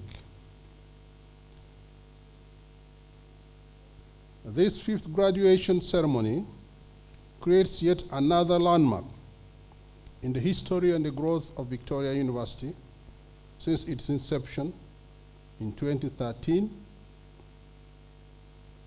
Despite disruption for a number of months due to COVID-19 pandemic, I want to thank God for keeping all of us healthy and well. The profound impact by COVID-19 pandemic has included the staying away by our international students, struggling by all of us to access remote learning, negative financial impact on the university, the reduction of in-person learning and mentoring, and groping around for better responses to this new normal in higher education. This pandemic generally disrupted the teaching in all education institutions, leaving over 15 million students in various institutions around the country sent home. But we are now gradually returning to a new normal of blended learning, and Victoria University has embraced this approach very well. The new normal now challenging universities to better at ensuring that there is access to computers and internet. That you must train the students by the staff via internet, a better regulation of teaching, learning, and examinations for both students and staff. However, we should take advantage of COVID-19 pandemic lockdown to concentrate on executing our duties. COVID-19 should not stop us. Wherever you are, do not excuse yourself because of COVID-19. There have been many other pandemics before. It should not stop us. Both all the parents, students, university administration, and appropriators, COVID-19 should not stop us. Graduation is a happy occasion to all, and especially the graduates and their parents. It is a harvest time, and to the parents, it is an indicator that maybe in your absence, your child will have a better chance or better chances of success in life. We all know that we don't live forever, but we must leave our children with education so that even in our absence, they have a better success in life. However, there are those of us who have ventured into higher education on their own and probably as mature persons. Graduation should enhance an opportunity for you, first, to belong to those who are in those groups. While the qualification you have attained would now act as a very significant key to open some doors towards personal success. I want you to note the word open some doors, not necessarily all doors. Victoria University has wisely made that promise in her motto, "Come prepared to learn and leave prepared to succeed." However, the onus of both learning and success is on the learner to be prepared to learn and to be prepared to succeed. In other words, it's not automatic that you learn nor will you succeed. You have to be prepared. It's like the burden of proof is on the hands of one who alleges. You came to the university, and the question is, did you learn? And now you are leaving. Are you prepared to succeed? Those are rhetoric questions. You should have answers to them by now. You signed on the admission letter accepting to come to study, and today the university, because of your proof of fulfilling the requirements to graduate, will be granting you an award with all its privileges to go and succeed. If you listen to the commencement story of Mr. Otoa, that was his story. It's nice to listen to it, take a leaf from it, but remember you have your own story. And your own story must be modified by knowledge, such as you've just heard from him. I want you to remember that an award and its certificate may be withdrawn if it was obtained fraudulently. So this certificate which you are going to get, the award you are going to get, I want to pray that you never played games, because it can be withdrawn by the university if it is proved to be the case.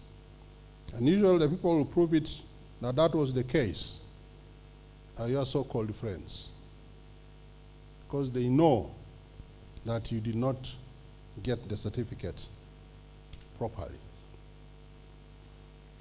I want to make some comments about Victoria University,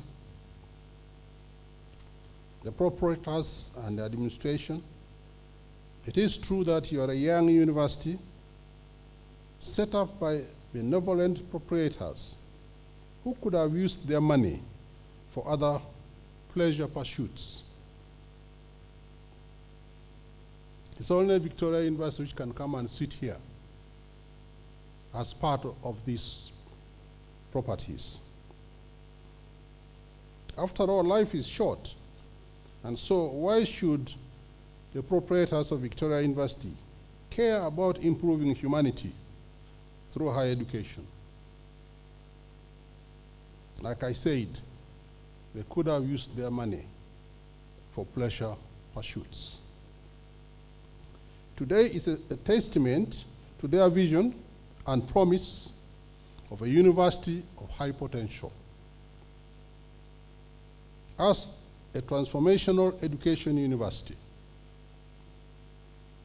the government of Uganda should applaud this human development scheme by private universities and extend a supporting hand to these private universities. Victoria University is on the way to becoming a chartered university by the government of Uganda through the National Council for Higher Education. My former colleague, the Director of Finance, Mr. Mguzi, is there. Mr. Mguzi, you can stand up. That gentleman used to be my staff member, and is from the National Council for Higher Education. And indeed, Victoria University is coming to the National Council for accreditation to a chartered status. It's important to know that Victoria University follows the enhancement of human activity problem-solving skills, the so-called Anthropocene skills. And such skills include communication technology, science skills, critical thinking skills, media literacy skills, business management skills, effective teamwork, responsibility to nurture national and international agendas, including the environment. Victoria University is also COVID-19 SOPs compliant and a clean university with good infrastructure, and more infrastructure will come to be. Those of you who do not know Victoria University, you come and you'll see for yourself. Infrastructure is excellent. SOPs are followed, and it's a very comfortable environment. And I can assure you that I know all the other universities in this country.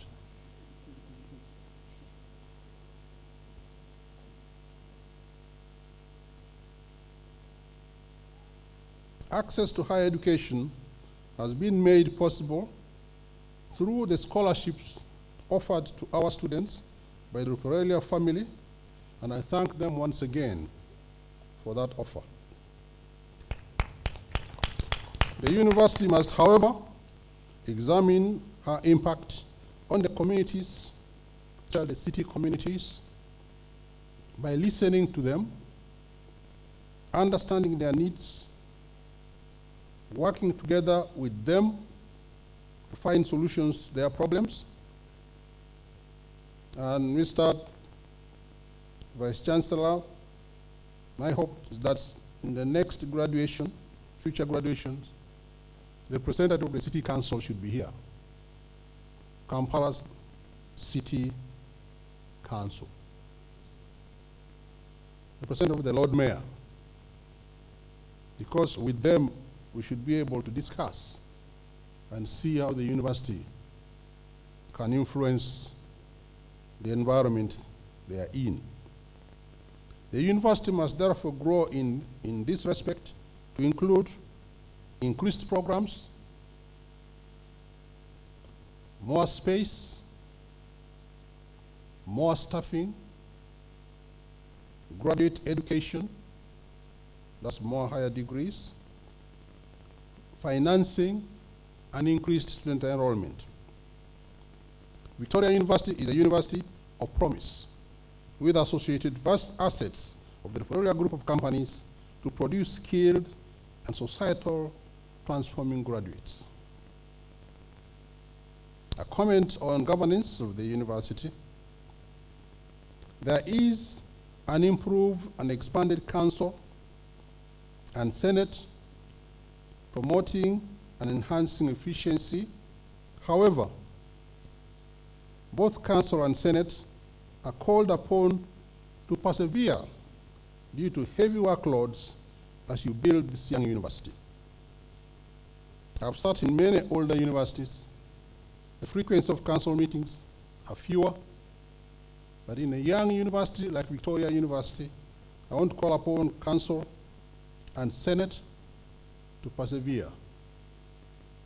You are going to be called upon for very many meetings because you have to drive the university and guide it. I also call upon the Board of Directors to remain supportive and encouraging to the administration of the university, especially from the chairman of Ruparelia Group of Companies, Dr. and Consular Sudhir Ruparelia. Director Rajiv is also commended for his driving enthusiasm. He's a very young man, but very enthusiastic. And as a member of council representing the board of directors, I want that his enthusiasm will continue. I thank the chairman of council, the vice chairman, the chairman of Senate, who is the vice chancellor, as well as the entire management for today's achievement and for running the university. There is need, however, to recruit a substantive vice chancellor, as you heard. My colleague here is a deputy vice chancellor. And more academic staff should be recruited and retained.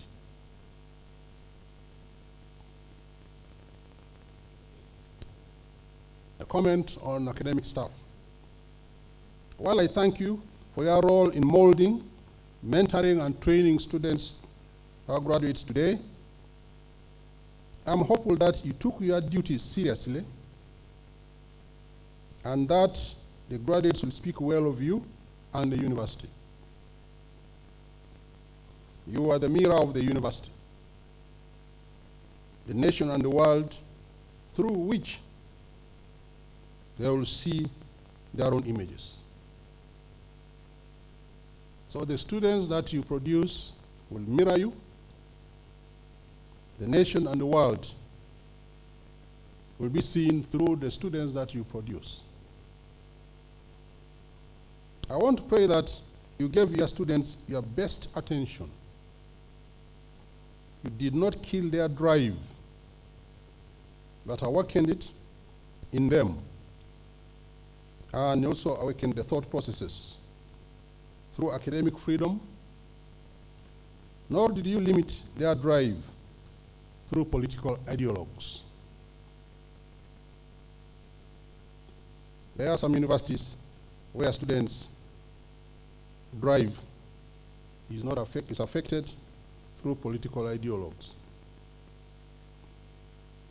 That should not be the case in Victoria University, nor in any university, at least as far as I recall as an executive director of the National Council for Higher Education. Now, the graduates, our chief guest of today, you are a brand new product of Victoria University. And as a result of your own efforts, you are a brand of Victoria University, which you must defend. I want to repeat that. You are a brand of Victoria University. Defend. You've had an opportunity, which I hope you did grab, and now you will be ready to launch yourself with a competitive spirit into the market. To grow with a splash and to be independent. Are you ready to grow with a good first impression? Again, these are rhetoric questions. I'm raising them to you, expecting that the answer would be yes. The expectations out there, or expectation is high until you prove it otherwise. Society will be disappointed if you display a negative image. of Victoria University and yourself. But do not expect to be praised either, because you are a good product from Victoria University. It will most likely be only noted, and that will be valuable to you later, and also valuable to the university later. Give them a chance to note you. You must positively impact society. That's when you'll be noted. Be prepared, looking at the motto, which says, come prepared to learn and come prepared to succeed. And I'd like you to note the following. Number one, as a graduate of this university, which you will be soon, to think with scenario analysis, a what-if type inquiry. Whatever you see, say, what if this was done? What if this was the approach? What I call possibility thinking. Be proactive. Be ready for any challenge. You listened to Mr. Otoa, just tell you that. I only wish Mr. Otoa you had given a bit of time frames. How long it took you to be what and what and what. Because our students, our young people are mindful of time. How long were you a young boy? How long did you stay in the UK and wash dishes? How long did you do that? How long? That is what I missed in your presentation. But I would like you to feel free and probably contact him through the internet. I hope the university will give students so that you can give them more meat as a thought process to what you just communicated to them. Possibility thinking is important. Be proactive and be ready for any challenge. Do things because you understand them and that you know your limitations so that you can overcome those limitations over time. Remember, nobody knows everything, but be ready to learn quickly and to excel. I'm not a supporter of people who think that our education system is the problem. Our problem is the work environment. People don't challenge students. They give them wrong assignments.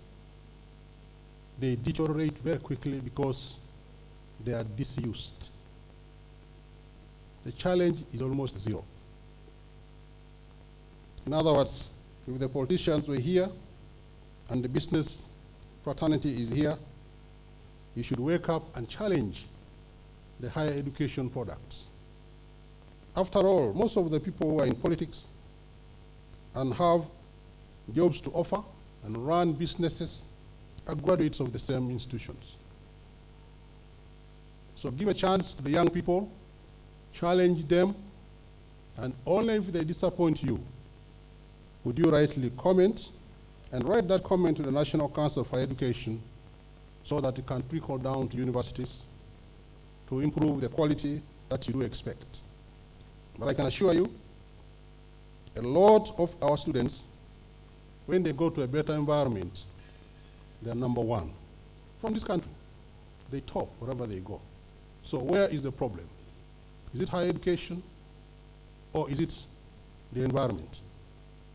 Where the unqualified are in charge, where the qualified are waiting by the doors, by the windows, and then you blame those who are qualified and laugh at them. In Uganda, they will say Abasoma. Those are the ones who went to school. But we all know that going to school makes a difference. You heard from Mr. Otoa that even after doing CHEO in the UK, he had to go back to school. He came back to Uganda, got a student visa, and went to school. I also heard him say he had never used his certificates, which I don't believe, because those certificates changed him. That education changed him. Where he is now is as a result of that education. Experience, and he made a statement that it's where you pass through that reflects you. And I wish he had mentioned that because he passed through higher education, is different. And I believe so. So Mr. Otoa, you are certainly different because of that undergraduate degree and that master's degree. Knowledge does not have to be used instantly. It can be applied, adopted, utilized at any given challenge. And that's what higher education does. Number two, I like to gain experience. Although Victoria University gives you some part of it, it doesn't give you all of it. Accept an opportunity and accept guidance. Listen attentively. Take risks and try. I want you to remember that the risk is uncertainty, which is often reduced by education. If you are educated, you have reduced uncertainty. You bring closer and nearer, and you become more familiar once you have knowledge. And therefore, uncertainty, which is the definition of risk, is reduced. The more you know, the less risks you have. You also perform better, you improve, you excel. But you don't have to stay in that job forever. You should always move on. Number three, do not think you are the only one who knows. Yet you must endeavor to stand out through being competitive as a unique individual. We are all different. Stand out as a unique individual. However, do not pretend to know it all, or even to know what you do not know, as you will be discovered and you regret it. You cannot lie forever. It will be discovered. There are many people in big offices who are of this type. They pretend to know. They are discovered, but nothing is done about them. And this discourages those who know, but don't have the opportunity. So it is our own environment discouraging our higher education products, not the higher education institutions. Number four, be attractive to yours and workmates through your own appearance and performance, so that you can enable the employers to look for you because presentable, you are competent, and that the advice that you give has not only relied on the past, but also looks at the present and the future. That's entrepreneurship and innovation. The future of this organization you work in, or even if it is your own organization. I want to appeal to you. First impression, appearance is important. Number five, keep time. Again, you heard what Mr. Otoa mentioned. Obey. Be tolerant. Be creative. And mind what I call your countenance. That which people see for the first time and they are pleased with it. Pleasant ways. Being an example and showing responsibility. That is the definition of the word countenance. Your countenance. People should not forget you once they have seen you because of good countenance. And be a source of hope and make a difference.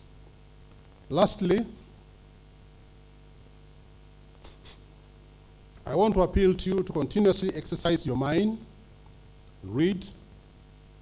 Again, you heard from Mr. Okoa that you'll be dead if you stop to do that. Exercise your mind, read, listen, learn, do things. Don't just talk about things, do them. Improve your cognition. That is your ability to understand and improve your thinking skills. And learn and relearn from both your seniors and juniors, as well as try to go back to school for higher qualifications at the earliest opportunity. I've noted that the age range for the graduates of today, graduates of today, is 23 years to 49 years. And that speaks a volume or volumes for itself. If you are together in that university, you 3-year-old, what did you learn from the 49-year-old? You, the 49-year-old, what did you learn from the 23-year-old? In the same environment called Victoria University.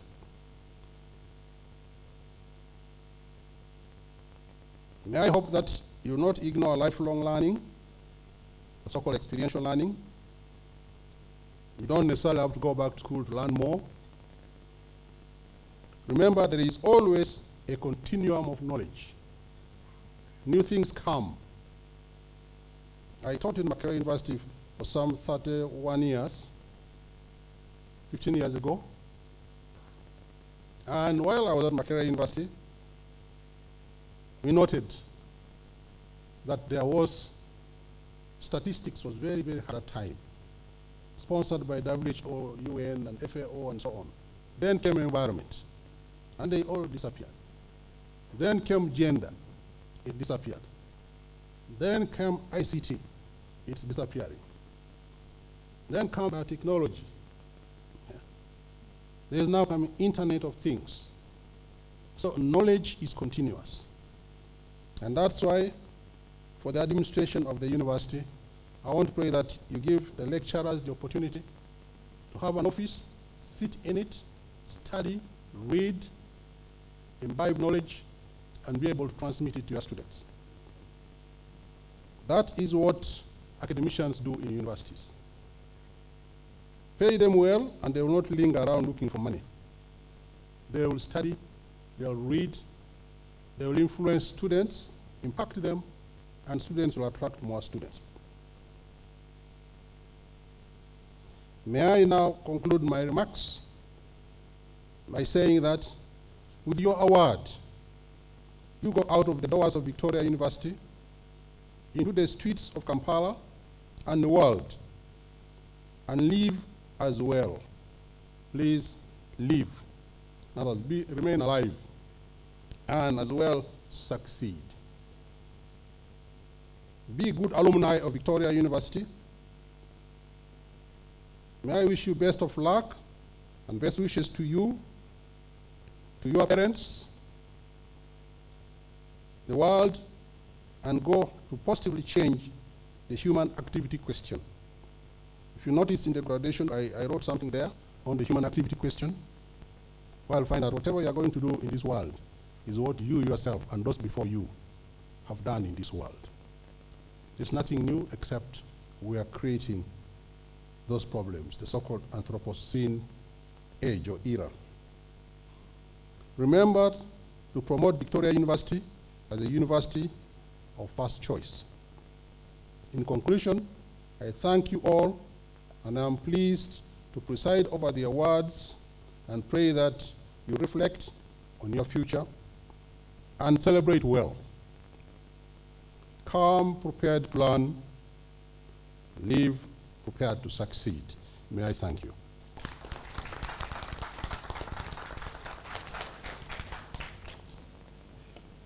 Thank you so much, Chancellor Professor Opuda. Can we again appreciate him? Just in a minute, the titles are going to change our graduates, from graduates to graduates, from students to professionals. Today, I'm being assisted by Madame Annette, and I want to ask her to lead us in the next session. Thank you. Thank you, Ronald. Once again, thank you very much, Mr. Chancellor, for the wonderful speech. Another wonderful round of applause for the Chancellor. Graduates, the moment you have been waiting for is almost here. We will soon be conferred with our diplomas and bachelor's degrees. We would like to welcome you once again, our dear visitors. Thank you very much for taking time out to be a part of the family of Victoria University today on this 5th graduation ceremony. We will have some entertainment from our Sosolie Music Band before we can continue with the program. Thank you.